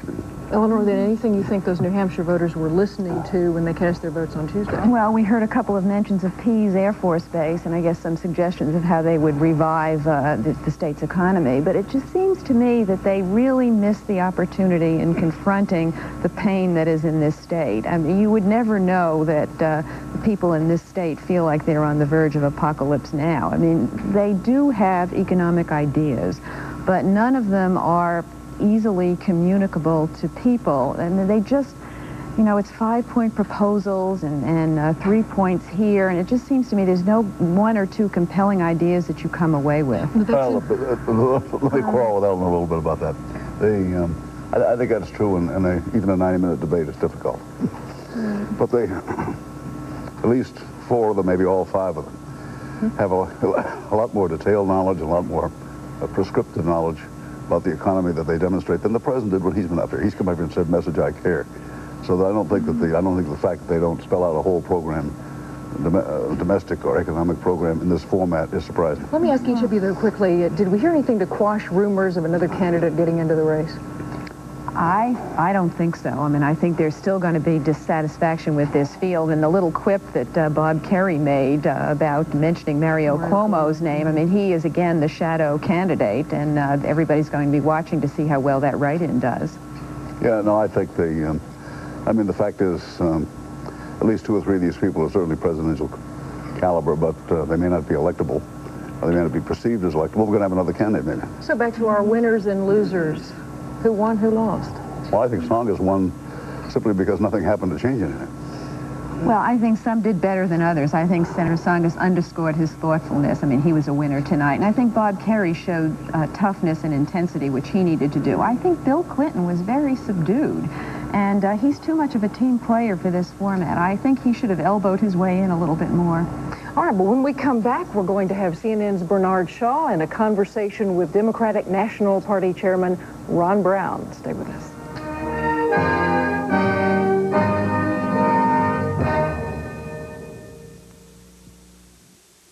CNN's coverage of the New Hampshire debate is brought to you by Chrysler Corporation and its divisions, proud sponsor of the 1992 U.S. Olympic team, and by Merrill Lynch. We're bullish on the future.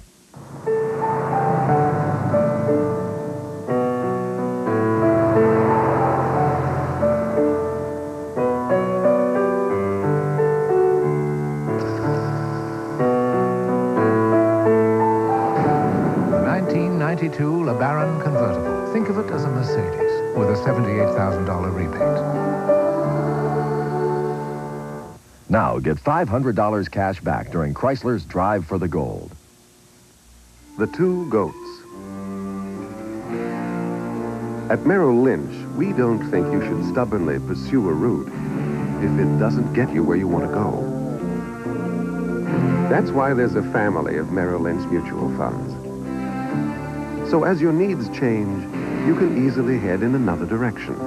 The moral is, a change of course may prove to be the wiser path.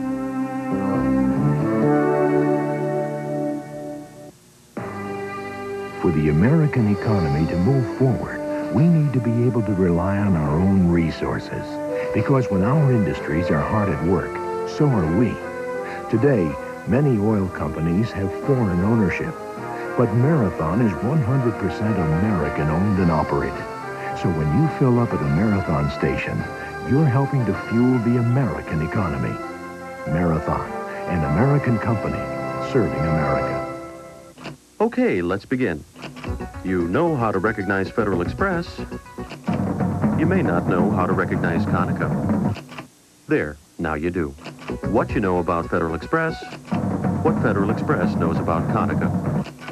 Why you use Federal Express, why Federal Express uses Conoco. So if you know this company, you should know this company. Because Conoco delivers for Federal Express.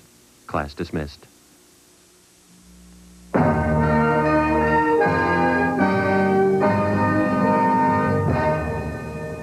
Bernard Shaw now back with the chairman of the Democratic National Committee.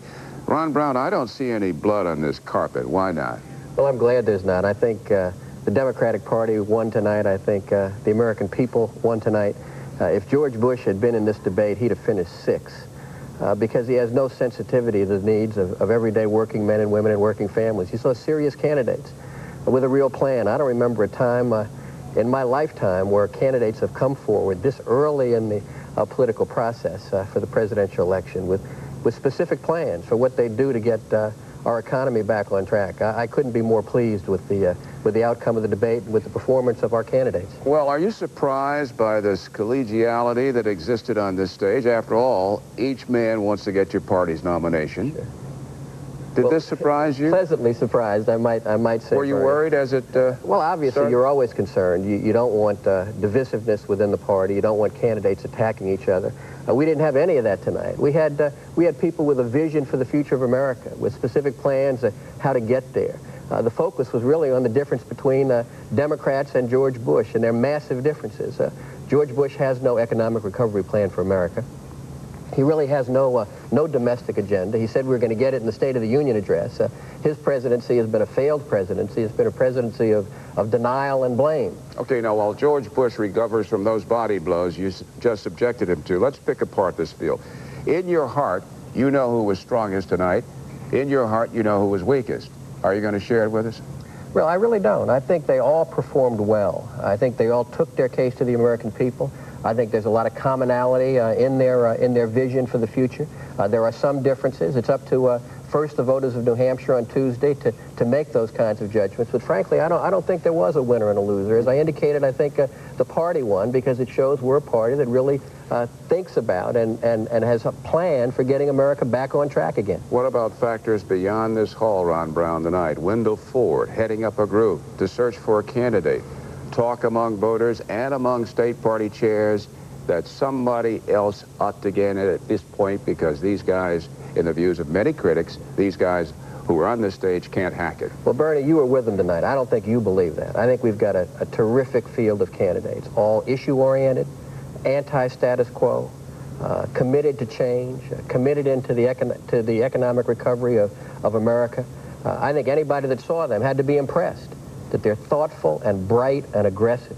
What would you do if people insist on saying we want to put somebody else in there? Well, you can't make somebody run for president, Bernie. Running for president is more than just a notion. You've got to want to do it. You've got to take your case to the people. I'm pleased with the present field. Obviously, anybody can get in the race whenever they want. Frankly, the longer folks who are thinking about it wait, the less likely it is that they would be able to put together the delegate strength to gain the nomination. There is some talk that maybe if no one has a majority going into the convention, then the convention actually decides on who our nominee is, and that might well be the case, but I don't think that. I think the voters will make the judgment during the primaries and caucuses. I think one of these people that you saw here tonight is going to be the next president of the United States. Okay, let us in on this. You're doing tracking polls. A lot of people say this thing is very, very close.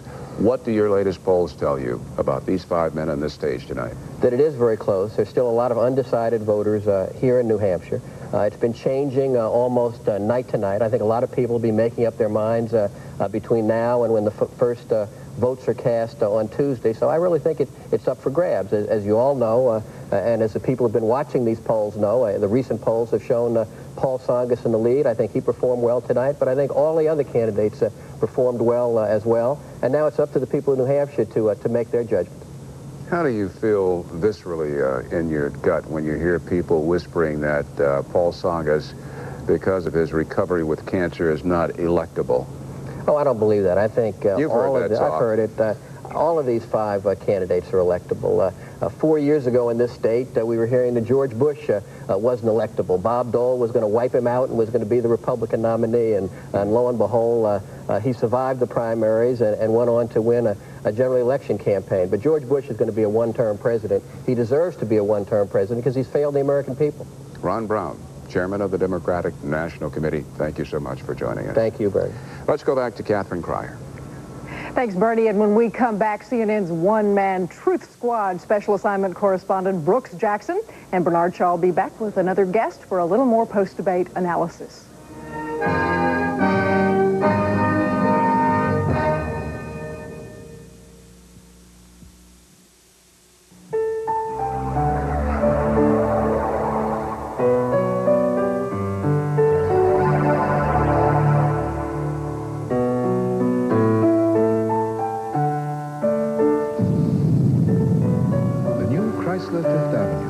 $22,000, the perfect balance between self-indulgence and common sense.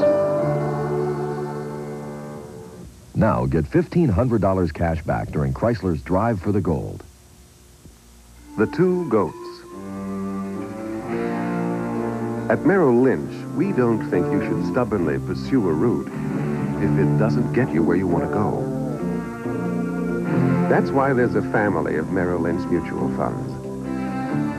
So as your needs change, you can easily head in another direction. The moral is, a change of course may prove to be the wiser path.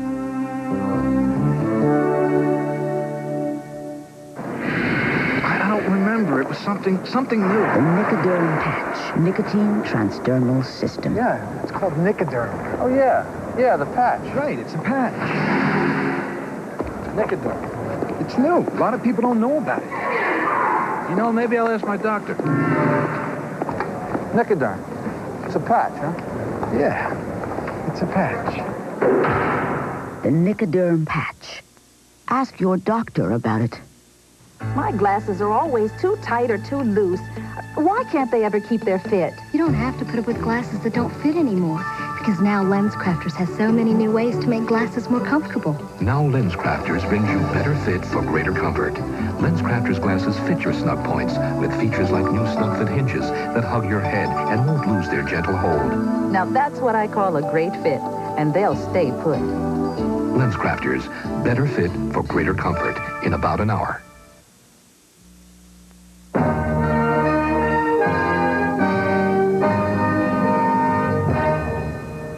The 5 major Democratic presidential candidates had a lot to say during tonight's debate, but how did their rhetoric stack up to reality? CNN Special Assignment Correspondent Brooks Jackson takes a look. Brooks? Well, Catherine, with one more day of campaigning before the voters cast their ballots on Tuesday, the candidates were very cautious. We were sitting here with a team of researchers poised to jump on any misstatements of fact. And the short course is here that we found no obvious clinkers in this debate. Now, this is not to endorse everything that was said. There are a few facts and figures touted about that we're not quite sure where they came from, and we will be checking into those later. But no big stumbles here tonight. Catherine? All right, thanks, Brooks. And let's go back down to the stage and Bernie Shaw. Bernie? Thank you, Catherine. Ken Bodie, as I observed Ron Brown, there is not one speck of blood on this carpet tonight, and that's surprising. Well, not so much because it's right before the New Hampshire primary. Any major outburst tonight, any major piece of news that was made tonight really has the potential of shifting this state. This is a state of people that's paying very, very close attention to this primary right now, and this debate was at a very propitious moment for that.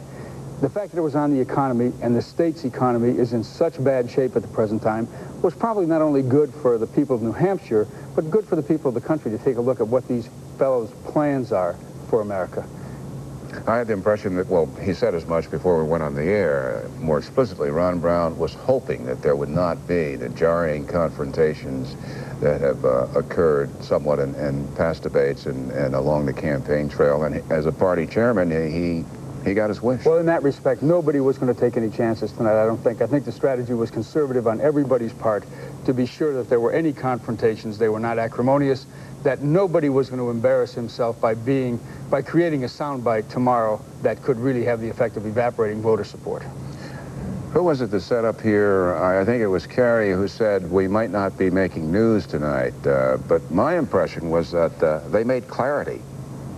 I think you're right, and I think they also ultimately got to you at one point in the debate when they took it over themselves. They started talking about nuclear power. Nuclear energy has been, and particularly Seabrook, has been a very important issue in this state historically. It's one that hasn't received a lot of treatment in this campaign, but it got a pretty fair airing tonight. And I think they probably spent more time on it than Senator Tsongas would have liked tonight. Well, speaking of Tsongas, clearly the other 4 know who's leading in most of the polls, because repeatedly there was almost an air of deferentialness here on this stage tonight, which I found striking to see up close. Which, if you would have had this debate maybe 10 days ago, and Tsongas was as clear a front runner as he was in the polls tonight, you might have seen a little bit more of an attack kind of mentality on the part of the candidates. Tsongas is a very soft-spoken, very gentle candidate who almost never speaks ill of any other candidate, and they responded by not speaking ill of the front-runner, and that's unusual. But this is politics. This is Sunday night. You think we're going to see those attack ads that each candidate has stashed away? Well, it's very interesting. I don't think you're going to see them this weekend. I think that's over with now. I'd be very surprised. On the Republican side, we're seeing a fair amount of negative campaigning going on right now, and some more blunt talk even than we're getting on the Democratic side. I would doubt that we'd see any more negative ads than we've seen already at this time. One impression I had tonight, and it's hard to say when you're on the stage looking at them, but we've covered debates and campaigns for many years. I had the impression that each of these Democrats tonight was reaching out to those white Democrats who voted for Ronald Reagan, who voted for George Bush tonight. I had the impression they were making a collective effort to reach out and bring back home, as McGovern used to say, come home, America, bring back home some voters white-collar workers, blue-collar workers who fled the Democratic Party for the GOP over the past 10 years, 12 years. Well, if they did that, Bernie, they didn't do it by having any comforting words to say about the priorities of the Reagan administration or the Bush administration at any point. I thought George Bush took a fairly good beating up here tonight. I thought so, too. On the whole. It was interesting, the question you asked them with the $10 billion, what are you going to do with it? Put it with American work training here, or you give it to Boris Yeltsin? In this state, with the economy in the shape it's in right now, there really was only one answer to that question for these fellows up here tonight, and only Jerry Brown made a gesture in any other direction except to say jobs, jobs, jobs. Jerry Brown, is he really the wild card in this campaign that a lot of critics are making him out to be? I don't know that he's a wild card so much in that sense. What Jerry Brown He's making a lot of sense in some of his positions here. That's right. If you talk to people who listen to Jerry Brown, they say, this guy makes a lot of sense, and they criticize him for being the wrong messenger. One of the things I think you can say about Jerry Brown is that some of the others on this stage tonight might get out of this race if they don't do well in the first rounds of primaries, maybe even this primary or the ones right afterwards. Jerry Brown has very little incentive to get out of the race because it's costing him so little, and just by dint of staying around and letting his ideas soak in, that's his greatest hope for success. So even if the field narrows, I don't think we can expect Jerry Brown to be one of the ones who gets out very soon.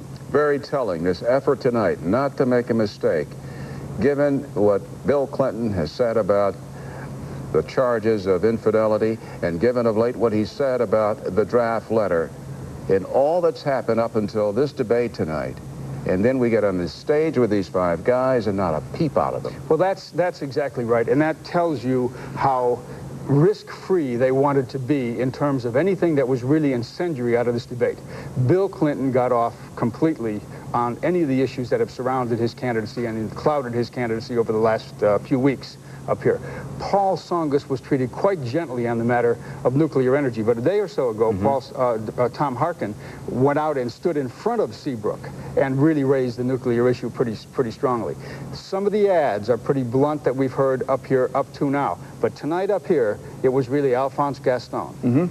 One last quick point, Kim, before we pause for a commercial break. In a way, and my vision could be clouded because I was standing opposite him, I got the impression that Bob Kerrey was coming into his own tonight in this debate. Well, they've said that Bob Kerrey has had trouble connecting, and you've seen it sometimes that he does have trouble connecting. Kerrey did look very good tonight. He did make his points. He made them directly. He made them succinctly. And I agree with you. I think that Kerrey looked awfully good tonight. Thank you, Ken Bodie. And I will be right back with some final thoughts in a moment.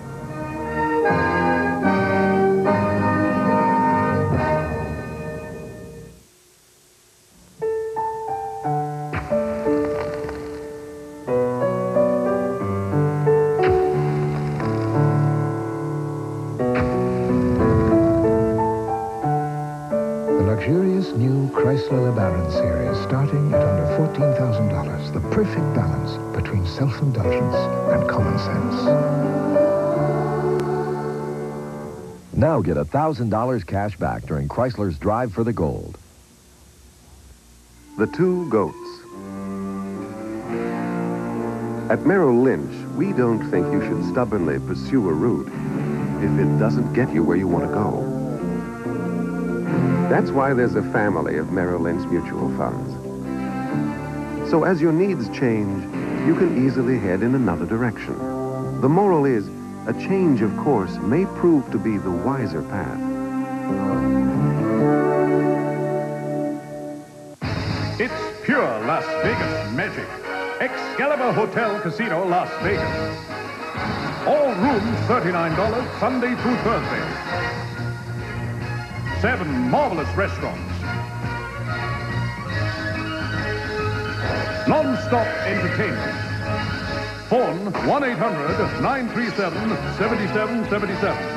Excalibur. It will take your breath away.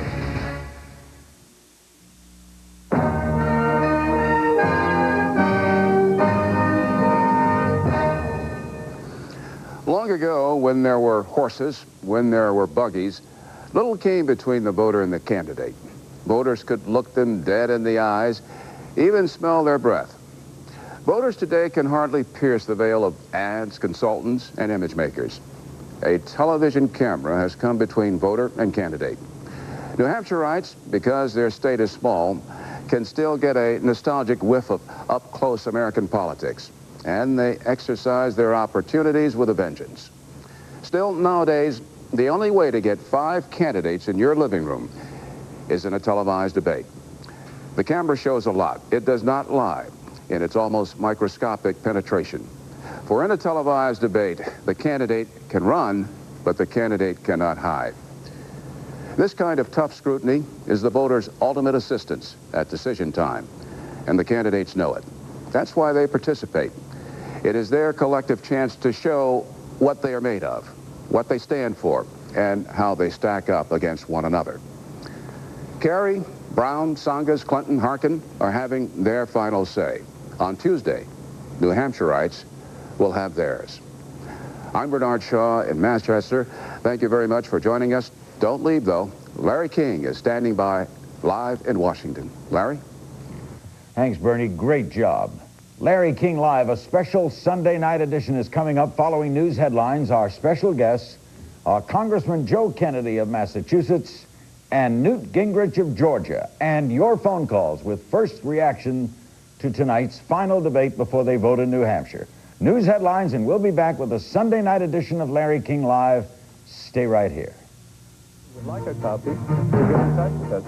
If I were president tomorrow, I would accelerate the highway funding. This recession started over a year ago. I said the other day I heard that he might call Tsongas. I believe this is a big, big election. They get well paid. They go downtown. They shop on Main Street. This is either nuclear or oil. I'd like to know what his position is on building more nuclear power plants. Kerrey? The longer they run, the more probability that there's going to be a radioactive release that affects people. I'd like to know what Governor Clinton's position is on building more nuclear power plants. We haven't heard that one yet.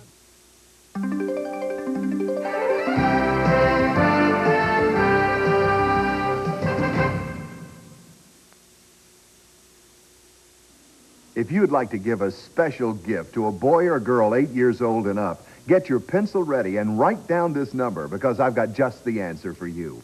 It's National Geographic World Magazine, published especially for kids by the National Geographic Society.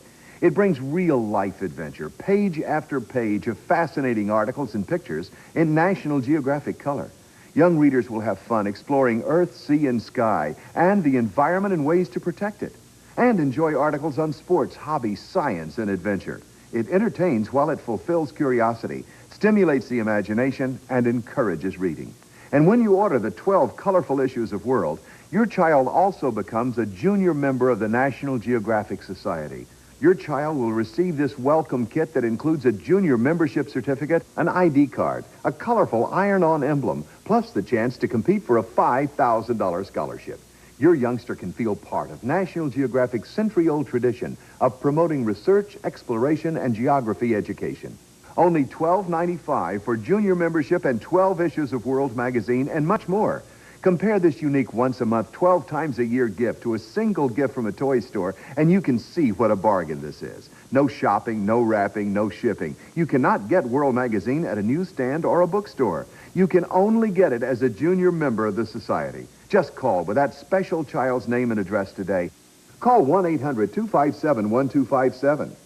Each issue has exciting surprises, challenging games and puzzles, inspiring stories about other kids, plus extra-large pull-out pages. What a wonderful opportunity to introduce children to World and everything it offers. And when you call with your gift order, we'll mail a special personalized gift card from you.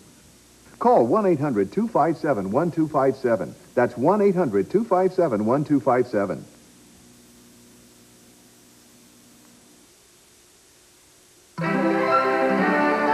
This is CNN.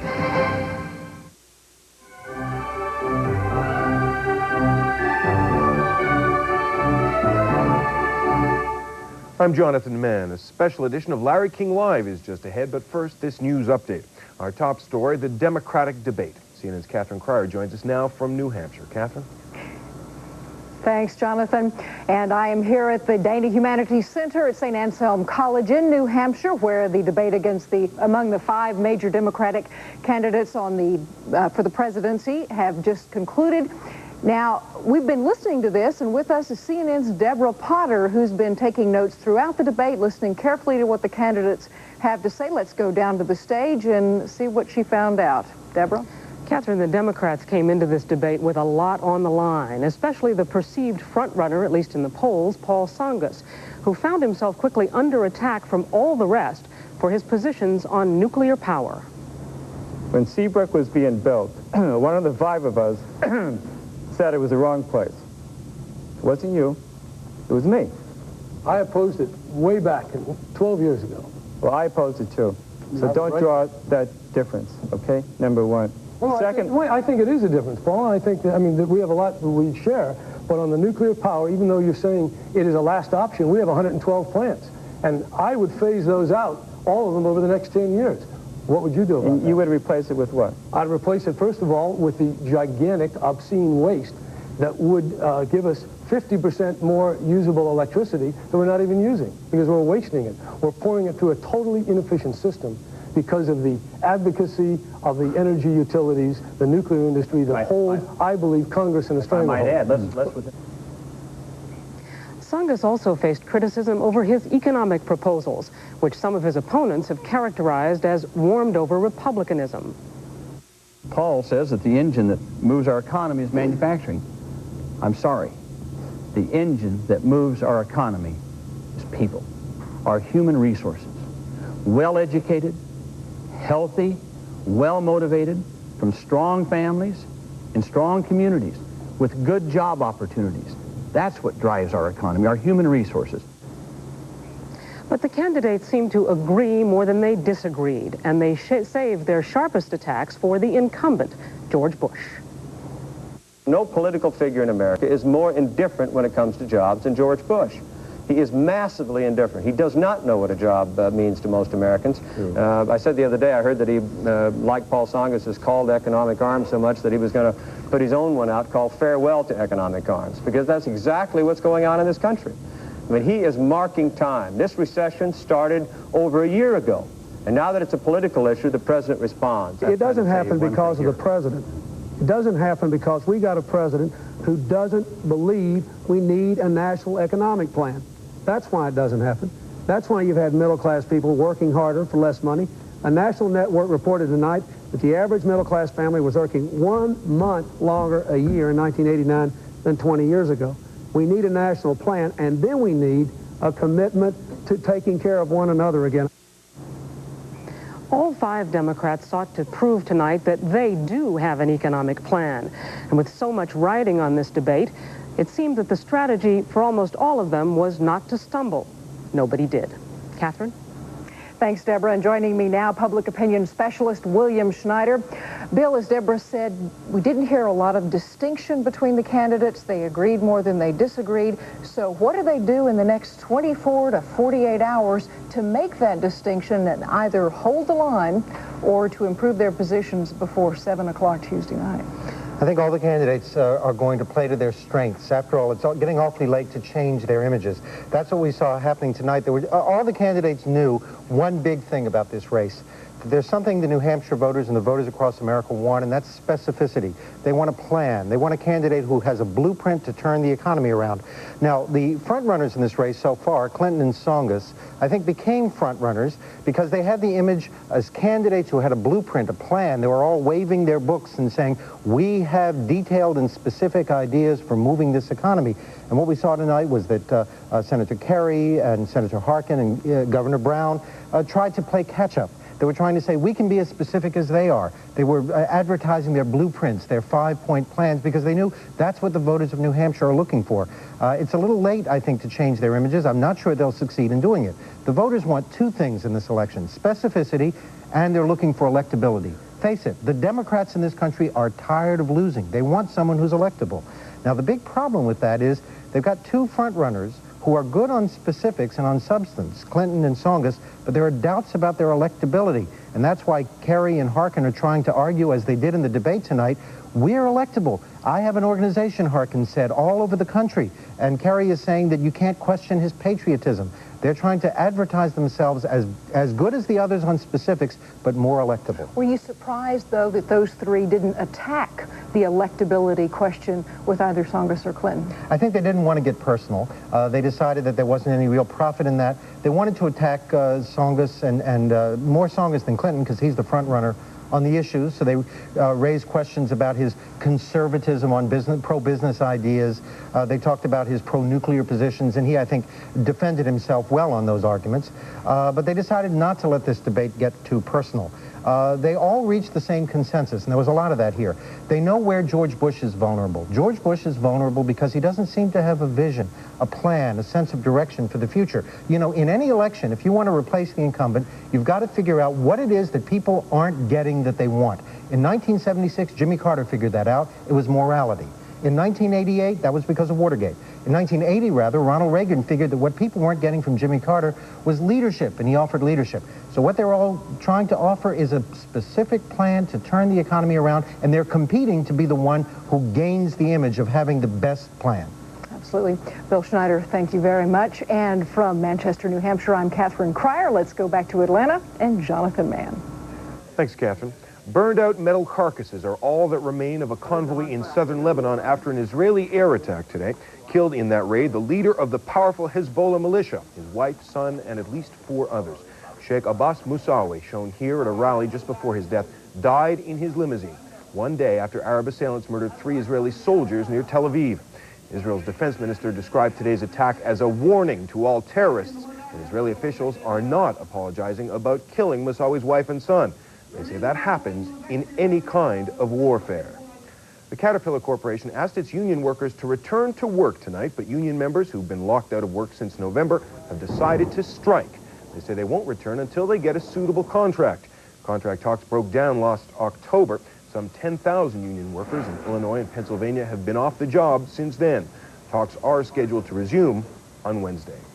And in case you missed tonight's debate between the 5 major Democratic candidates, CNN will rebroadcast the event at 4:02 a.m. Eastern Time, so set your VCR. This evening's debate was co-sponsored by CNN and the League of Women Voters. That's it for this news update. Thanks for joining us. I'm Jonathan Mann at the CNN Center in Atlanta. A special edition of Larry King Live is next, right after this break. To the more than 1 million people who own a Murata fax machine, we have a message. Murata technology has evolved so far beyond the office fax, we've decided to change our name. Murata will now be known as Muratech. Good thing we're in the fax business. Getting this news out could have taken forever.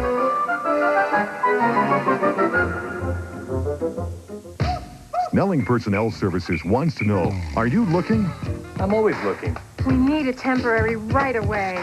We need sales experience. With over 500 offices and 40 years of experience, Snelling is the first place to look when you need to find or fill a job. I'm looking for a job close to home. We're looking. We'd even move. Snelling has helped over 10 million people find the right job, one at a time. Contact Snelling Personnel Services, the first place to look. Cutbacks continue. Recession. Politicians. Crime. Pollution. Daycare. Not having any time. Job insecurity. You never needed it more. A new extra-strength pain reliever made to get today's tough headaches before they really get you. 1,000 milligrams, Stomach Guard, and the name Bayer. That should ease your mind. Introducing new extra-strength Bayer Plus. Now there's no pain you can't bear. The intelligent engineering that powered this Oldsmobile to a world record 257 miles per hour now moves a new Oldsmobile to over 30 highway miles per gallon. Introducing Achieva by Oldsmobile. Never has so much thought gone into this much fun. Oldsmobile, the power of intelligent engineering.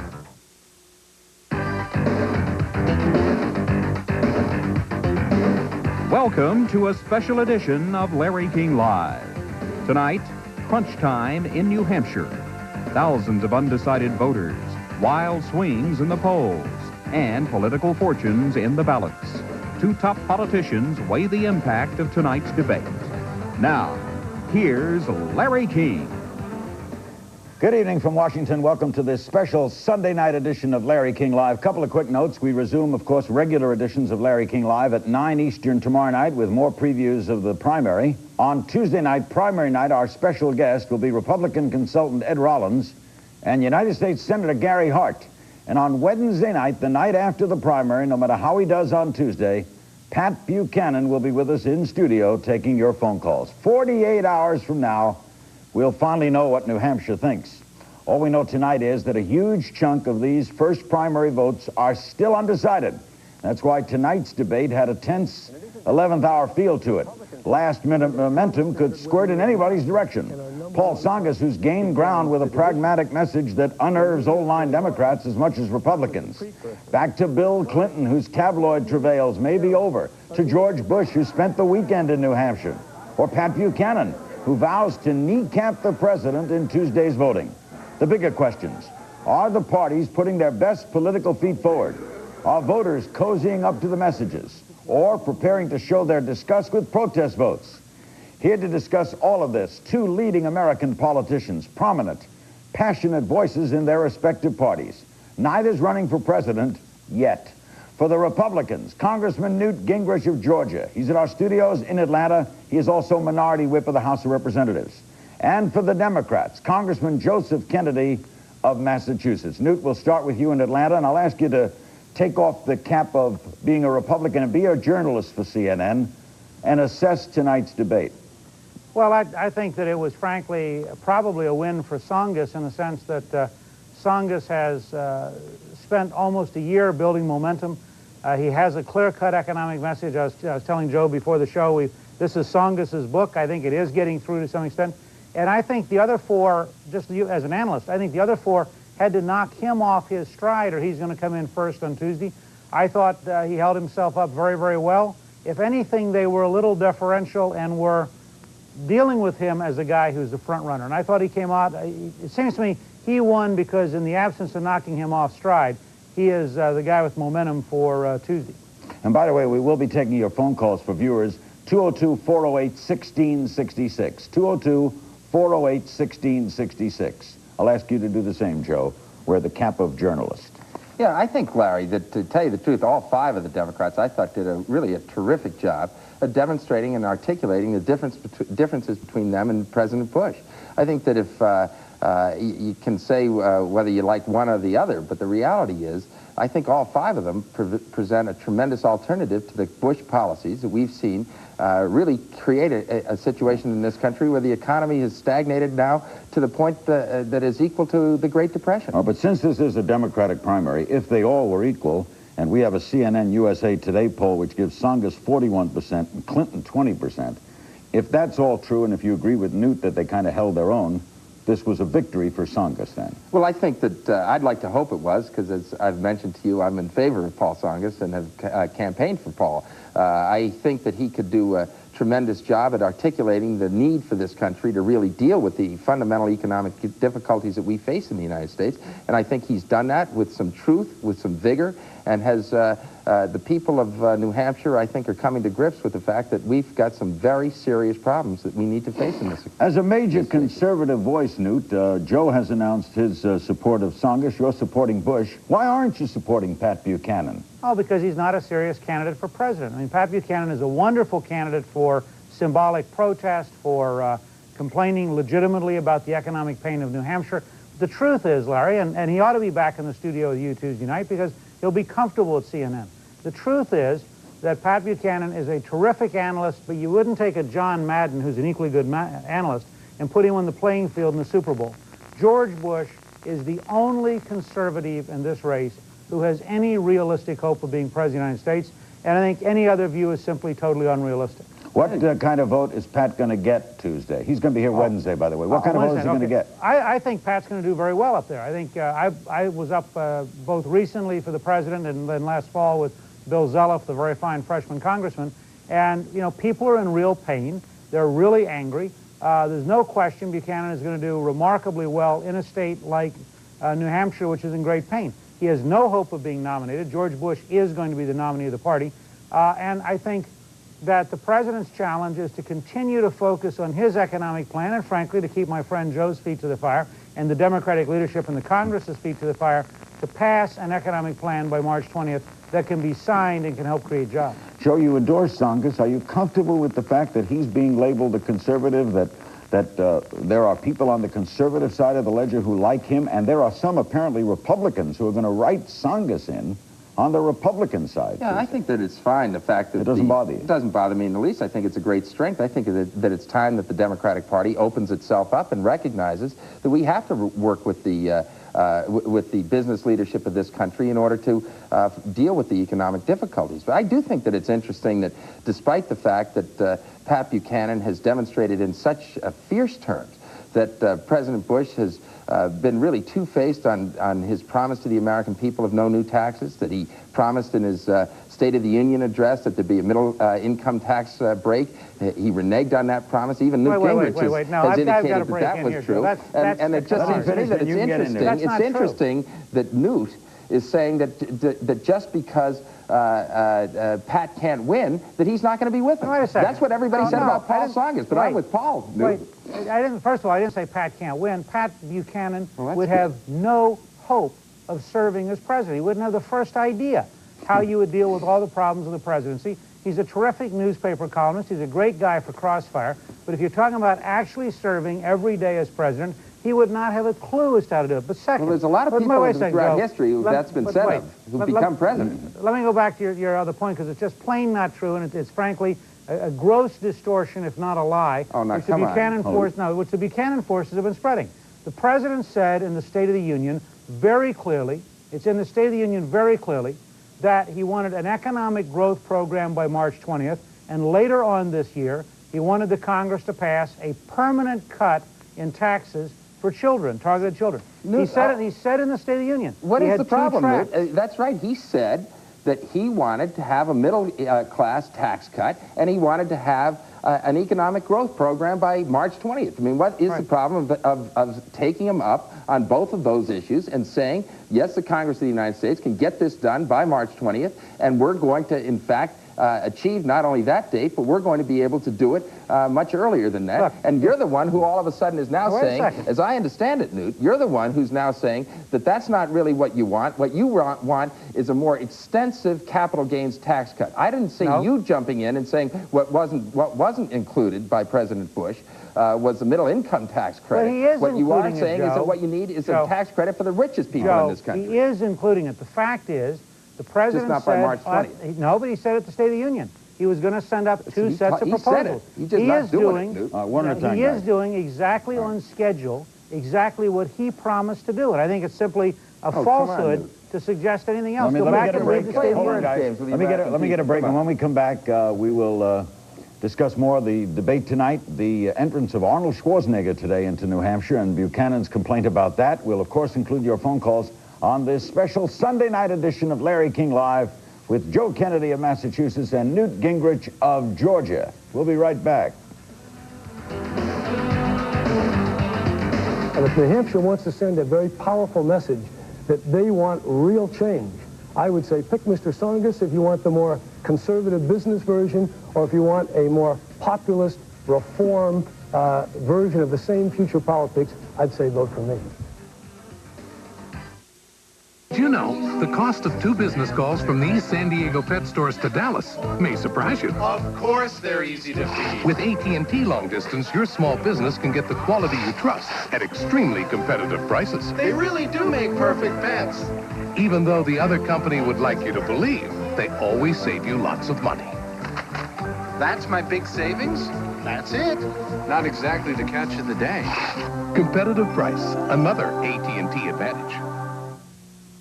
Mariel, you're amazing. Oh, JP, stop it. No, really, you get to play so many people, yet you're always you. Well, I do get a lot of help from a terrific hairstylist, I trust. We all know how important that is. The thing I love is he doesn't make me just look good for the moment. He really takes care of my hair. I'll bet I know how he does that. Yes, of course. He only uses Paul Mitchell products, just like I do at home. Well, I won't argue with that, but I will say this. Yes, JP? I still think you're amazing. Paul Mitchell products are guaranteed only when purchased in fine salons. It began with all the trappings of a Sunday afternoon sporting event. But when the smoke cleared from Bull Run, it revealed the first casualties of America's bloodiest war. 130 years after it began, the Civil War has lost none of its power to move us. I'm Jim McPherson, and I'd like to send you this compelling history, the Civil War Chronicles, as a free gift for trying American Heritage magazine. American Heritage is history with all the impact of this morning's paper. American Heritage is first-hand history. It's personal history of the underrated Americans who made a difference and of the famous who may have made less of a difference than you think. What should we tell our children about Vietnam? American Heritage had 52 answers. American Heritage is as diverse as the American experience. And right now I invite you to try it without obligation. Call this toll-free number to receive 10 issues of American Heritage for 3 installments of just $9.97. If you're not satisfied with your first issue, write cancel on your bill and owe nothing. Or keep American Heritage coming and receive the Civil War Chronicles free.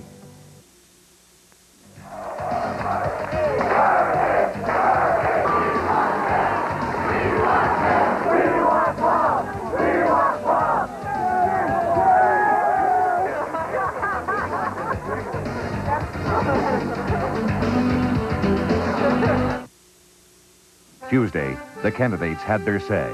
Now the voters in New Hampshire have theirs. Complete reports from the nation's first primary, part of CNN's extensive coverage of Campaign USA 92, live throughout the day Tuesday.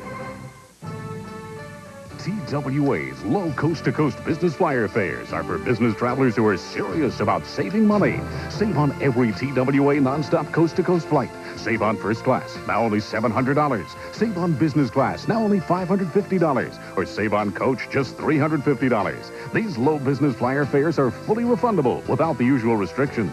So if you really want to save money, call your travel agent or TWA at 1-800-221-2000. Morning breath. As soon as I have my coffee, it's all gone. Whether you admit it or not, it's a problem. Okay, I have morning breath, but it doesn't bother anyone. Don't be so sure. Mine's not so bad. Morning breath's not as bad as you think. It's worse. So get Scope. Its 2 powerful ingredients kill 90% of the bacteria that cause morning breath. Was my morning breath really that bad? There's no denying morning breath, so save your breath with Scope. Good morning. Are you tired of morning news shows that give you everything but the news? Big events happening overseas, but first... Is your pet psychic? We'll find out. Wake up to headline news for the latest news, business, and sports around the clock. The latest CNN USA Today Gallup tracking poll, Bush 60%, Buchanan 33%, undecided 7%. Democratic side, Tsongas 41%, Clinton 20%, Harkin 12%, Kerrey 11%, Brown 6%, write-in for Cuomo 5%. Our guests are Congressman Joe Kennedy, Democrat of Massachusetts, Congressman Newt Gingrich in Atlanta. He is Minority Whip, Republican of Georgia. This may surprise you, gentlemen. This just in, CNN late poll, 44% of Democrats polled in New Hampshire want another candidate. And Arthur Schlesinger Jr., a former aide to your uncle, President Kennedy, announced tonight endorsing the write-in of Mario Cuomo. Your response? Right? Well, I think that... he was supposed to endorse Tsongas, but he said Tsongas was too pro-business. Look, I think a lot of people would love to have seen Mario Cuomo get in the race. The fact is he decided not to do it. And we've got 5 very strong candidates in the race. Not a single vote has been cast. And I think that the whole purpose of these primaries is to go through and identify various candidates, their views, let them develop, let some of them fall by the wayside, and let others get stronger. I think every year at this time, every presidential year, last time around we heard them referred to as the 7 dwarfs. Every year the candidates are disparaged at this juncture, and then all of a sudden the process starts to work. And one of them wins, and his message begins to get out, and the people begin to respond to the individual and what's going on. And I think that that will happen in this next few months as well. What do you think of that upset in the other camp, Newt? You mean the notion... The 44% want another candidate. Well, first of all, I agree with Joe. I think historically about this stage, everybody looks at the guys who are running, finds all the warts and says, gee, there's no giant here. I don't think Abraham Lincoln would have been a giant, or FDR in 1932. I think one of the 5 people who debated tonight on CNN is going to be the Democratic nominee.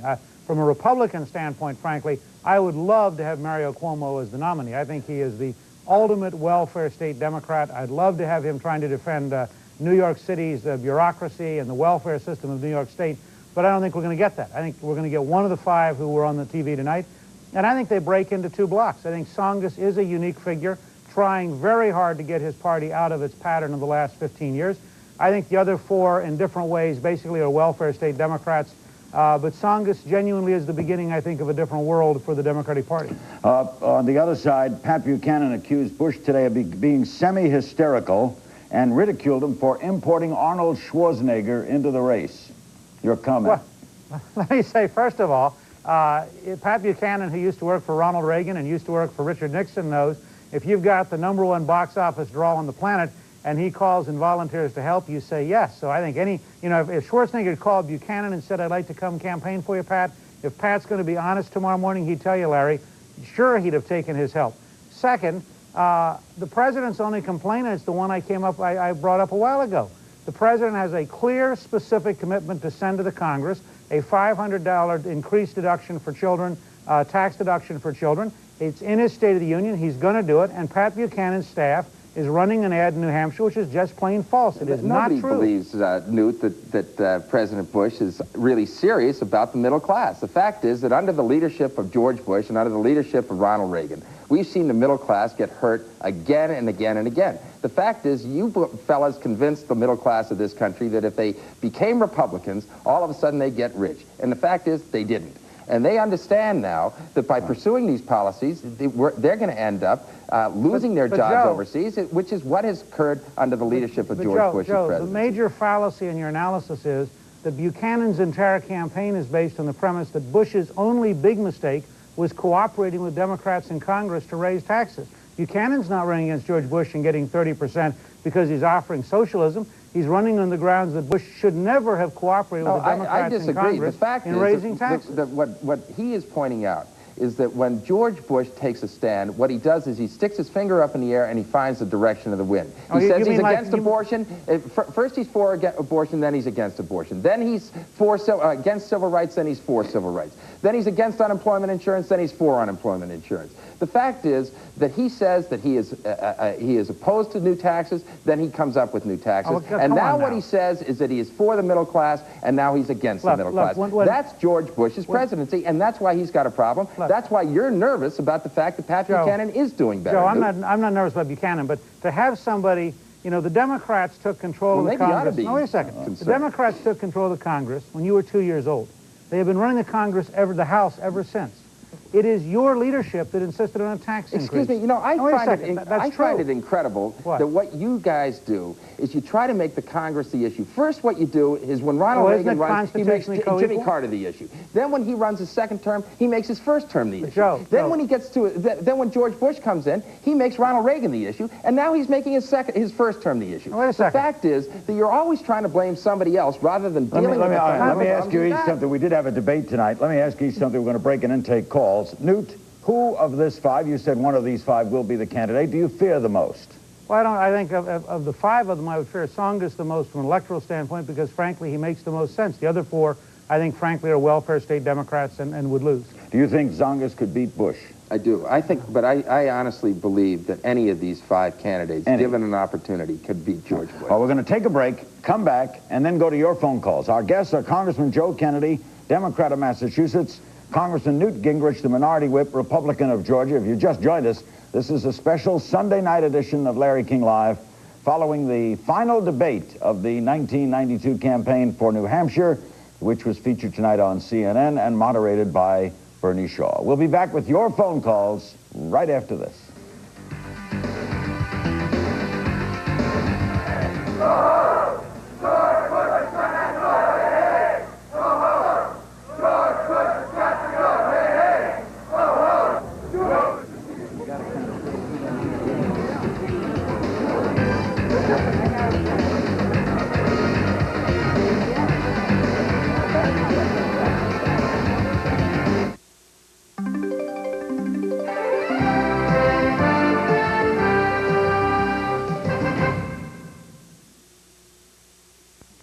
She chose a difficult routine, but Thompson looks extremely poised and graceful. And Newsome with a beautiful dive. It's obvious the judges like that one. This part of the course has given skiers trouble all day, but Riley looks well on his way to a goal. Blue Cross and Blue Shield of Iowa reminds those who aren't competing in Albertville that good health and fitness are important to you, too.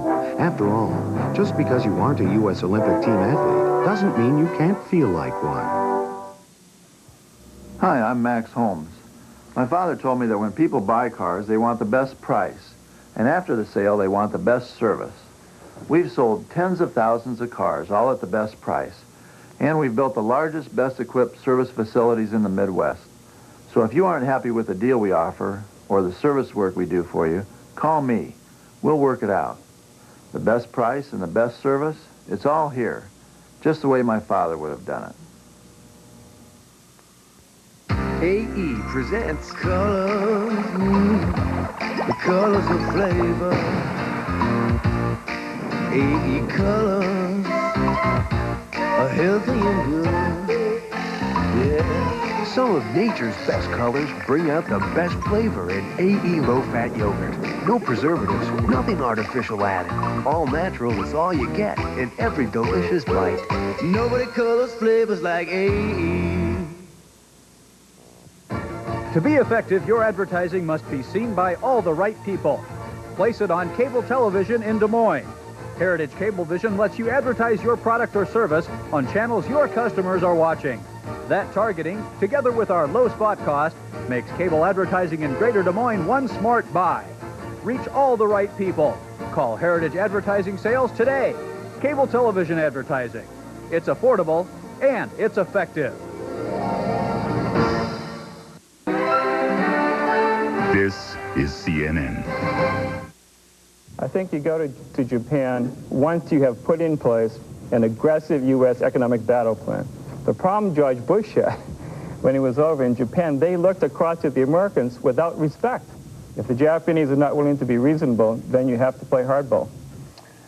By the way, this Thursday night on Larry King Live, Ross Perot, who says he's got some answers to all these economic problems, will be with us. Pat Buchanan on Wednesday. Tuesday night on New Hampshire primary night on Larry King Live. Senator Gary Hart, he may have some interesting things to say.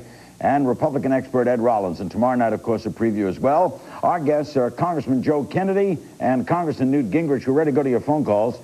Joe did mention something to me, which is kind of unusual. Newt Gingrich is sort of praising Paul Tsongas tonight. And Joe Kennedy's cousin-in-law, Arnold Schwarzenegger, who is married to Maria Shriver, he's in New Hampshire for Bush. Terrible, Art. The world's Terrible. in a spin. That's right. Atlanta, hello. Hello. Hi. Yes, my question is for Newt Gingrich. I've been listening to you for a long time, Larry. And Nitch, I want to know, did you ever work for a living? Do you know what it's like to be laid off? I went to my cousin's funeral, and your great Republican owner of my company gave me a verbal warning for taking off at a funeral in spite of the fact that my shift started at 3 in the afternoon and I was on time. All right, Newt, the feeling for the working man. Well, a couple of things. First of all, yes, I have worked for a living, and in fact, one of my daughters was laid off at the very first job she ever got. And I know exactly what you're talking about. I have a relative right now who's been laid off, so I understand what you're talking about. I don't know what the chip on this particular caller's shoulder, if he showed up on time for his job, I'm not sure why I got a verbal warning.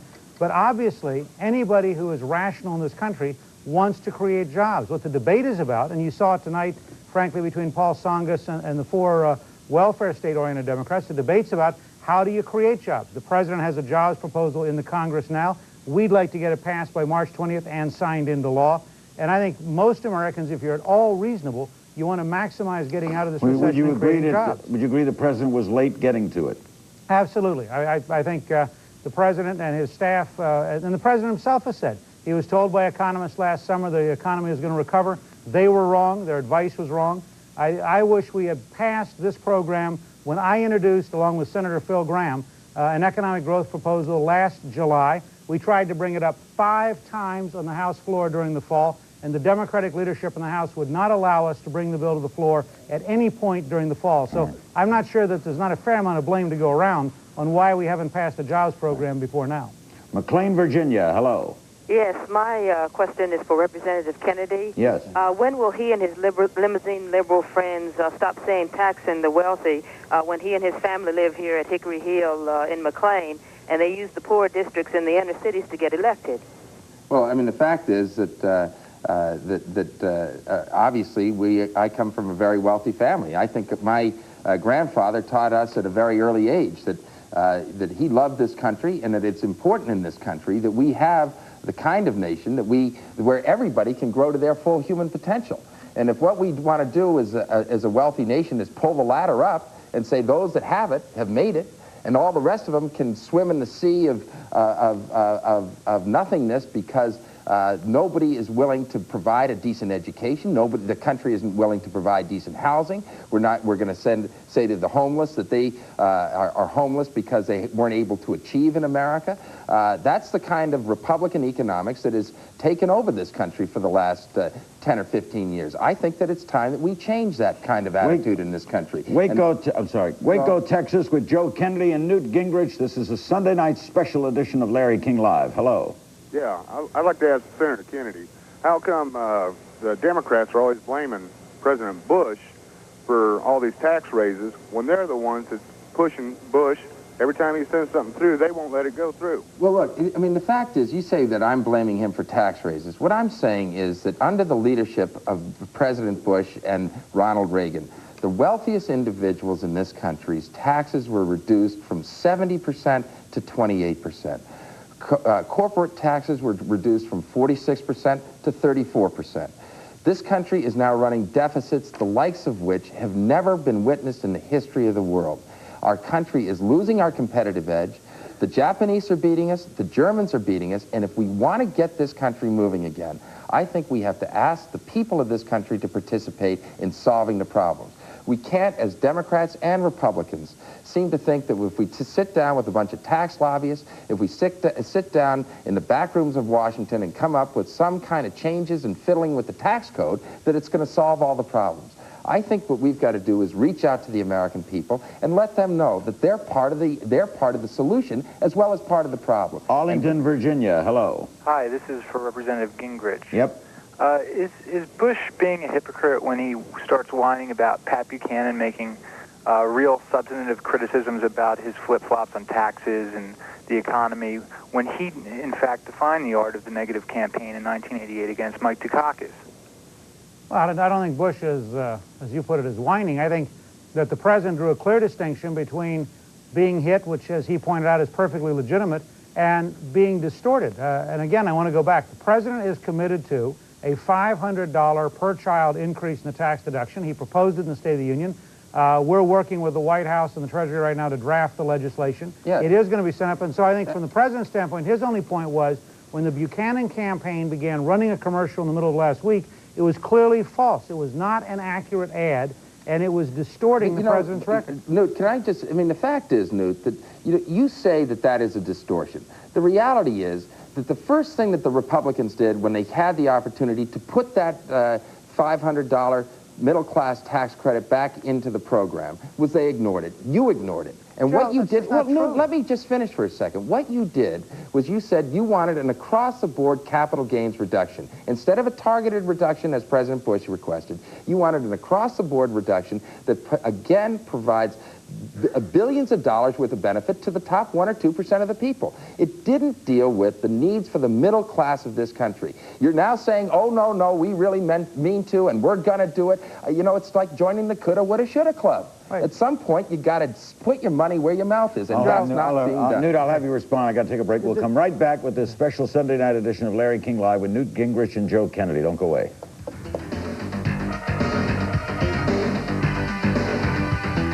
We're also going to have the courage to fight right now for national health insurance. Not a proposal, a promise to do it sometime later. It is time to fulfill the promise of Social Security by bringing national health insurance to every single American as a right.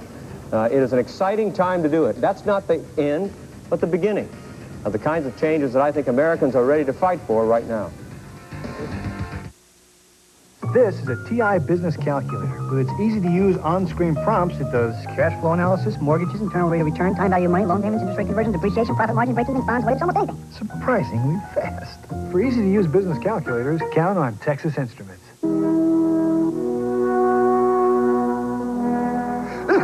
Ricola, the all-natural herb cough drop imported from Switzerland. Ricola has been soothing throats and relieving coughs naturally for over 60 years. On CNN tomorrow, did it cost too much for those groceries? Maybe you were scammed instead of scanned. On Day Watch, then on Crier and Company live from New Hampshire. Who should be the next president? All tomorrow on CNN. If we can work together to reach for the stars, if we can band together to fight for rights and freedom, and inspire people around the world to fight for theirs, then we can join together, not just to compete, but to lead. Let's invest in ourselves, our children, and our economic future. Make education our national priority. Amazing. All I did was say that if you joined MCI Friends and Family, for each calling card from another phone company you stopped using, we'd give you an hour of free card calling. I mean, people have been trading in things like automobiles and stuff like that for a long time. But from the looks of things, I guess they're waiting to trade in those expensive calling cards, too. Call and join MCI Friends and Family. Huh. I wonder how many free calls this adds up to. The IBM Laser Printer 10 can print 700 pages without reloading.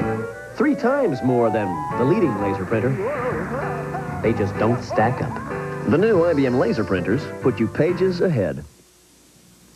I promised Newt he could comment on Joe's last remark before we take our next call. Newt? Yeah, just very briefly. First of all, as I said a while ago, I tried 5 times last summer and fall to bring to the floor of the House a job-creating bill that included some very important middle-class steps, including, for example, a tax credit for buying homes, letting senior citizens work without Social Security penalties, things that matter to the middle class. 5 times the Democratic leadership stopped it, so I don't back off on that. Second, the Ways and Means Democrats just produced a bill which I think Joe Kennedy's candidate, Paul Tsongas, would veto. It is a joke. It raises taxes permanently and gives middle-class workers a 50-cent-a-day tax break for 2 years in return for a permanent tax increase. You know, I don't think, I mean, I think that if you want to run for president based on the programs you put forth, that's a perfectly sound idea. The question is, what has George Bush done? And George Bush is a guy who's been ignoring these problems, which you yourself note, because you, as a congressman, are having to carry his water today. You were trying to get your program through. You know, we might have some disagreements on what your program was all about. The fact is that George was nowhere to be found when these issues were critical to the American people. He endorsed the program in September last year. He asked your leadership to make it in order for a vote in November, and your leadership parliamentarian games. Green Up, Illinois. Hello. Yes, I've got a question for Mr. Gingrich. Go ahead. Yes, sir. I'd like to know, I'm a good conservative Republican, and I'd like to know why the Republican leadership doesn't have the courage to not back President Reagan. It's obvious to most of us. President Bush, you mean? I'm sorry, President Bush. What do you mean not the leadership not back? It's obvious to me, and I think to most Republicans, that Mr. Bush is not a conservative. Why don't we get behind a conservative who can win in the South? I see. Newt, he says the president's not conservative. I think, first of all, if you'd been with me on the floor of the House when the president gave the State of the Union address, and you'd shaken the hand of Supreme Court Justice Clarence Thomas, or you'd shaken the hand of Supreme Court Justice David Souter, you'd say there are a number of things George Bush has done that are pretty conservative. If you look at what he did in Panama, if you look at what he did in the Middle East, he used force in a way that no liberal would ever have done, and you can see that from the votes in the House and Senate. I think there are a lot of places in which George Bush has been a conservative. When I disagreed with him on the budget fight in 1990, I fought him head on, and I think I fought him as openly and publicly as anybody in this country. But at a realistic, honest level, if you want a conservative in the White House in 1993, the only realistic choice you have, frankly, is George Bush. I think he's earned re-election. I am very comfortable campaigning for him. That's a matter of judgment. And you'll notice President Ronald Reagan, who's had some experience with these things, has endorsed George Bush. He knows both Buchanan and Bush, and he knows that of those two people, the only one who at a serious level could honestly be president is George Bush. What we're hearing here is this notion that on a serious level, what we're hearing is... Well, Pat Buchanan says he's serious. No, I understand that, Larry. What I guess I'm trying to get across is the notion that somehow there are these bosses, there are these systems that are in place that disallow any real challenge to the Republicans. There are other challengers out there. There's David Duke. The Republicans won't let him on the ballot. We've got 5 guys we're trying to promote. The Republicans are saying, oh, no. I mean, even someone who Newt Gingrich agrees with in Pat Buchanan is going to be disparaged, not because of his views, But because Not on the ballot in New somehow York. he can't get on the ballot. The party regulars won't let him on. Springfield, Virginia, hello. Yes, Larry and guests. I think that the real question is Bush electable? And if he loses or if he gets only 60% or 58%, it's a clear signal that if a sitting president cannot sweep the primaries of his own party, he is almost sure to lose. Besides which, if George Bush is the Republican nominee, David Duke will mount a third-party challenge. That will siphon off enough votes to ensure the Democrats. Comment, Newt? Well, first of all, I think David Duke is the most dangerous American politician of my lifetime. I think he's in the same league as a potential Adolf Hitler or Benito Mussolini. I don't think he should be considered a normal democratic politician in the small d sense. And I think that I would say to anybody considering voting for him, you ought to really look at the history of those kind of leaders and be very careful, because I don't think he stands for any values that decent, civilized people stand for. Second, I think George Bush can be reelected. I think when you look at the record, and again, I know my good friend Joe doesn't like to hear this, but when you look at who has been blocking the bills in Congress, who in fact is responsible for the welfare state, why are the poor in New York City suffering such problems? You know, sooner or later, the Democrats who've run big city governments in this country, in Boston, I think, for my entire lifetime, you've had Democratic mayors, Democratic city councils. Sooner or later, when you talk about the state of the poor in this country, you have to talk about the total decay of big city government under the Democrats. Yeah, and I think Larry, that's a legitimate issue. Excuse me, Newt, who has cut all the money that goes to those big cities? It's been your administrations that have been cutting the funding that is vitally necessary to look out for the poor. Let me get a break. We'll come right back. Looking out for poor people is worthwhile in America. We'll be right back with Newt and Joe and Larry and more calls after this.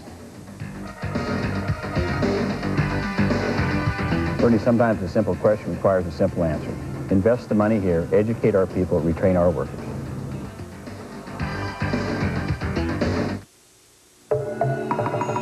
You're about to see how Goodyear is changing all-season driving right before your eyes. Introducing AquaTread, only from Goodyear. AquaTread's advanced design channels water out of your way for dependable all-season traction, especially in the rain when you may need it most. AquaTread, the newest reason why we say the best tires in the world have Goodyear written all over them. Well, we want to be together, but not too close together. Yeah, she's never seen the beach. And she wants to see every mile of it. For the way you travel today more than ever, the Smart Money is on budget. Now at Budget, get an economy car with unlimited mileage for just $99 a week. The Smart Money is on budget. Things are different. The all-new Pontiac Grand Am proves it. Things are better because this Grand Am gives you a more powerful 16-valve engine standard than either Accord or Camry. They charge thousands more for this much power. In fact, Consumers Digest named the Grand Am a Best Buy. Pontiac's new Grand Am, a new kind of excitement. This is regular. This is better. This Bufferin is regular. For headaches, Anacin is better. Why better? Regular Bufferin has one ingredient. Anacin has two, a pain medicine plus a second ingredient that makes it work better. Get Anacin. Get better. Gary Hart Tuesday, Pat Buchanan Wednesday. Back to the calls. Farmington, New Mexico for Newt Gingrich and Joe Kennedy. Hello. Hello. I would like to know, how are you classifying the poor and the low class? You keep saying middle class is between $150,000 and $100,000 a year salary. Yet the majority of the American taxpayers are not making that kind of money. Who is the middle class, in your opinion, Newt? Oh, I think anybody who is willing and eager to work for a living and who is at about $10,000 or $12,000 and up think of themselves as middle class. And I think the great genius of America has been that we include people in the middle class and encourage them and help them, and that's frankly why it's important to target things like the president's $500 for children. When you think middle class, Newt, you think what income? I think middle class basically starts, lower middle class starts at 10 or 12,000, and upper middle class probably stops at about 200,000. There's a the American middle class is very big. Is middle class? It's upper middle class. In America, When you hear middle class. I think middle class is somebody who earns around, as a single individual, earns around $80,000 to $85,000 a year. For a couple, it's probably more like $125,000 to $150,000 a year. So someone making like 40 is low.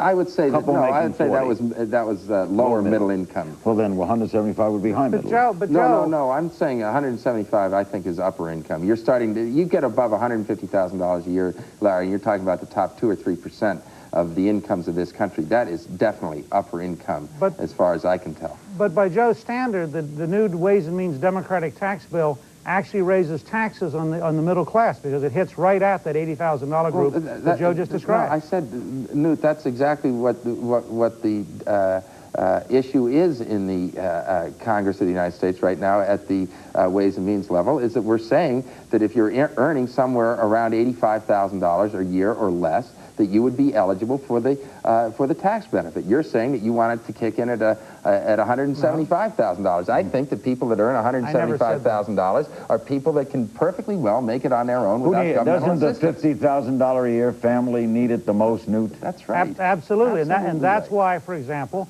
we were very disappointed when the Democrats killed in their bill the president's $5,000 tax credit, which would have gone right to help young couples buy a home. Now, those are the kind of young couples that want to buy a home. No, you know as well as I do that one of the issues that was of concern to many of the people trying to get homes built in America today is that by providing a $5,000 tax credit that won't be implemented till next year, that the fact is that people will not buy their homes until the $5,000 tax credit is available. It was implemented. The fact is that what we're doing is getting off the central role of taxes in this country, and that is to provide some basic assistance to the working people of this nation that need a helping hand from their government. And that is not what the Republicans have been doing. They've been providing those benefits to the wealthiest taxpayers in the country. We'll be back with our remaining moments with Newt Gingrich and Joe Kennedy on this special Sunday night edition of Larry King Live. Back at our regular time tomorrow night, 9 Eastern. Don't go away.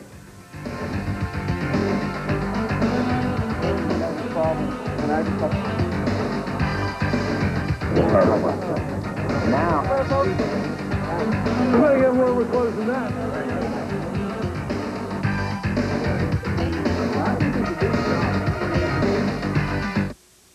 There's lots of ways to have garlic. The Kwai difference is the consistency of garlic qualities of this easy-to-swallow tablet. There's no better way to have garlic than odor-free Kwai. I've heard a lot about garlic. Kwai is odor-free and so easy to swallow. Kwai is available at quality drugstores, health and natural food stores, and general nutrition centers. It's the best, and it's odor-free. Kwai, science and nature working for you. Snelling Personnel Services wants to know, are you looking? I'm always looking. We need a temporary right away. We need sales experience. With over 500 offices and 40 years of experience, Snelling is the first place to look when you need to find or fill a job. I'm looking for a job close to home. We're looking. We'd even move. Snelling has helped over 10 million people find the right job, one at a time. Contact Snelling Personnel Services, the first place to look. For all those who love cars, a car that loved someone back. A 9000 series Saab.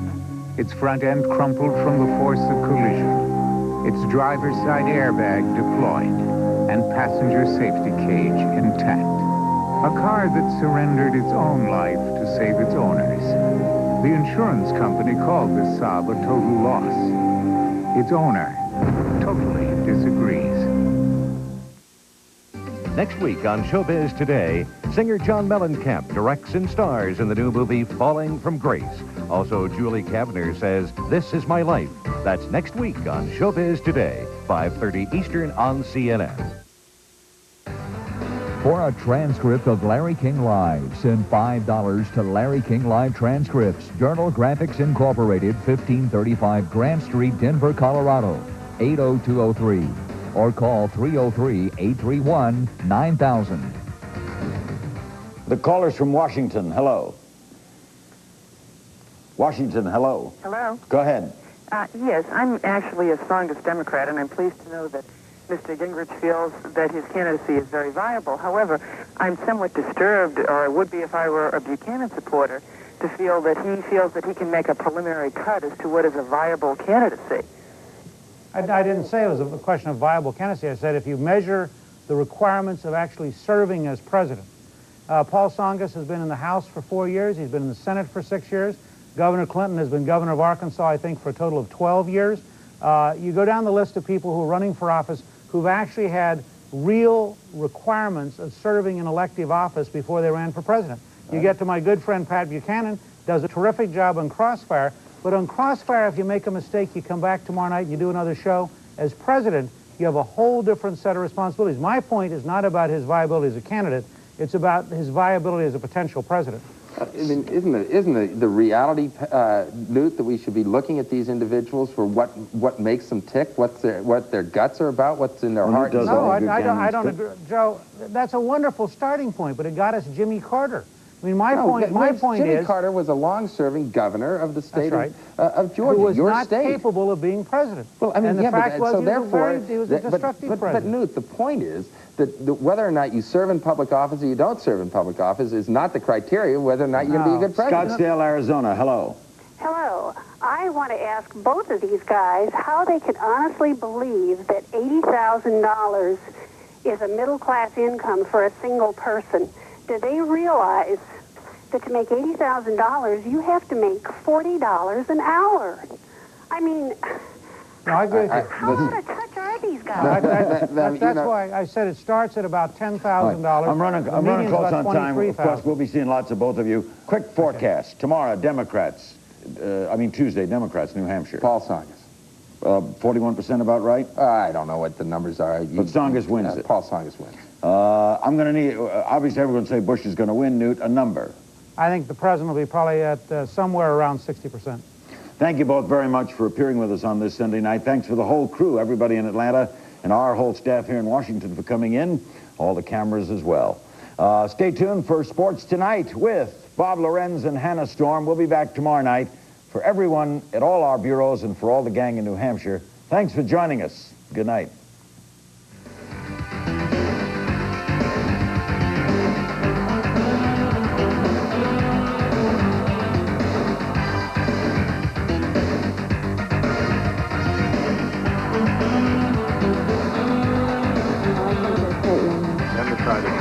Kerrey Brown to the top.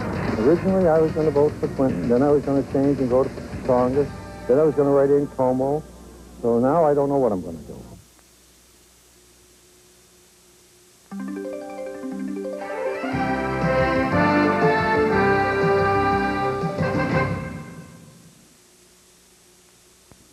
Remember the story of the three little pigs? It took 3 tries before they learned to make a house that was safe from the wolf. Well, people have tried a lot more than 3 ways to build houses. First off, most people find bricks are too expensive. So what else have we tried? Well, there's wood, but you know what you have to do to wood every 3 or 4 years, and with good paint at nearly $20 a gallon, that's pretty expensive. To avoid painting, someone invented aluminum siding. That worked until there was a hailstorm or a neighborhood baseball game. Vinyl siding also took a beating from hail. And look out if your neighbor has a fire. Can you imagine having your house just melt? Then we figured out how to make siding of steel. Now, there is tough stuff. Hail doesn't hurt it, never needs paint, and it looks great.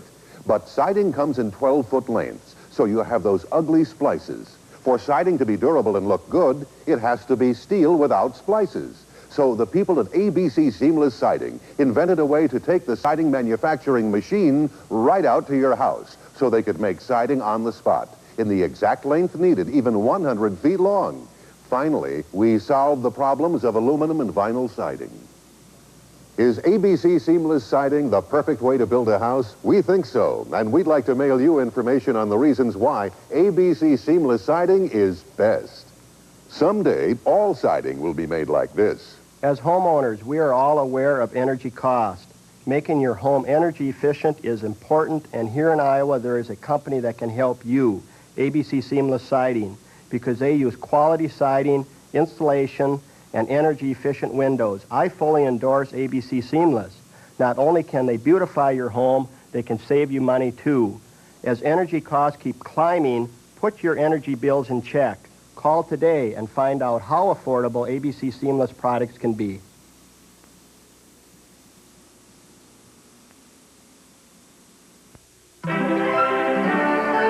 This is CNN.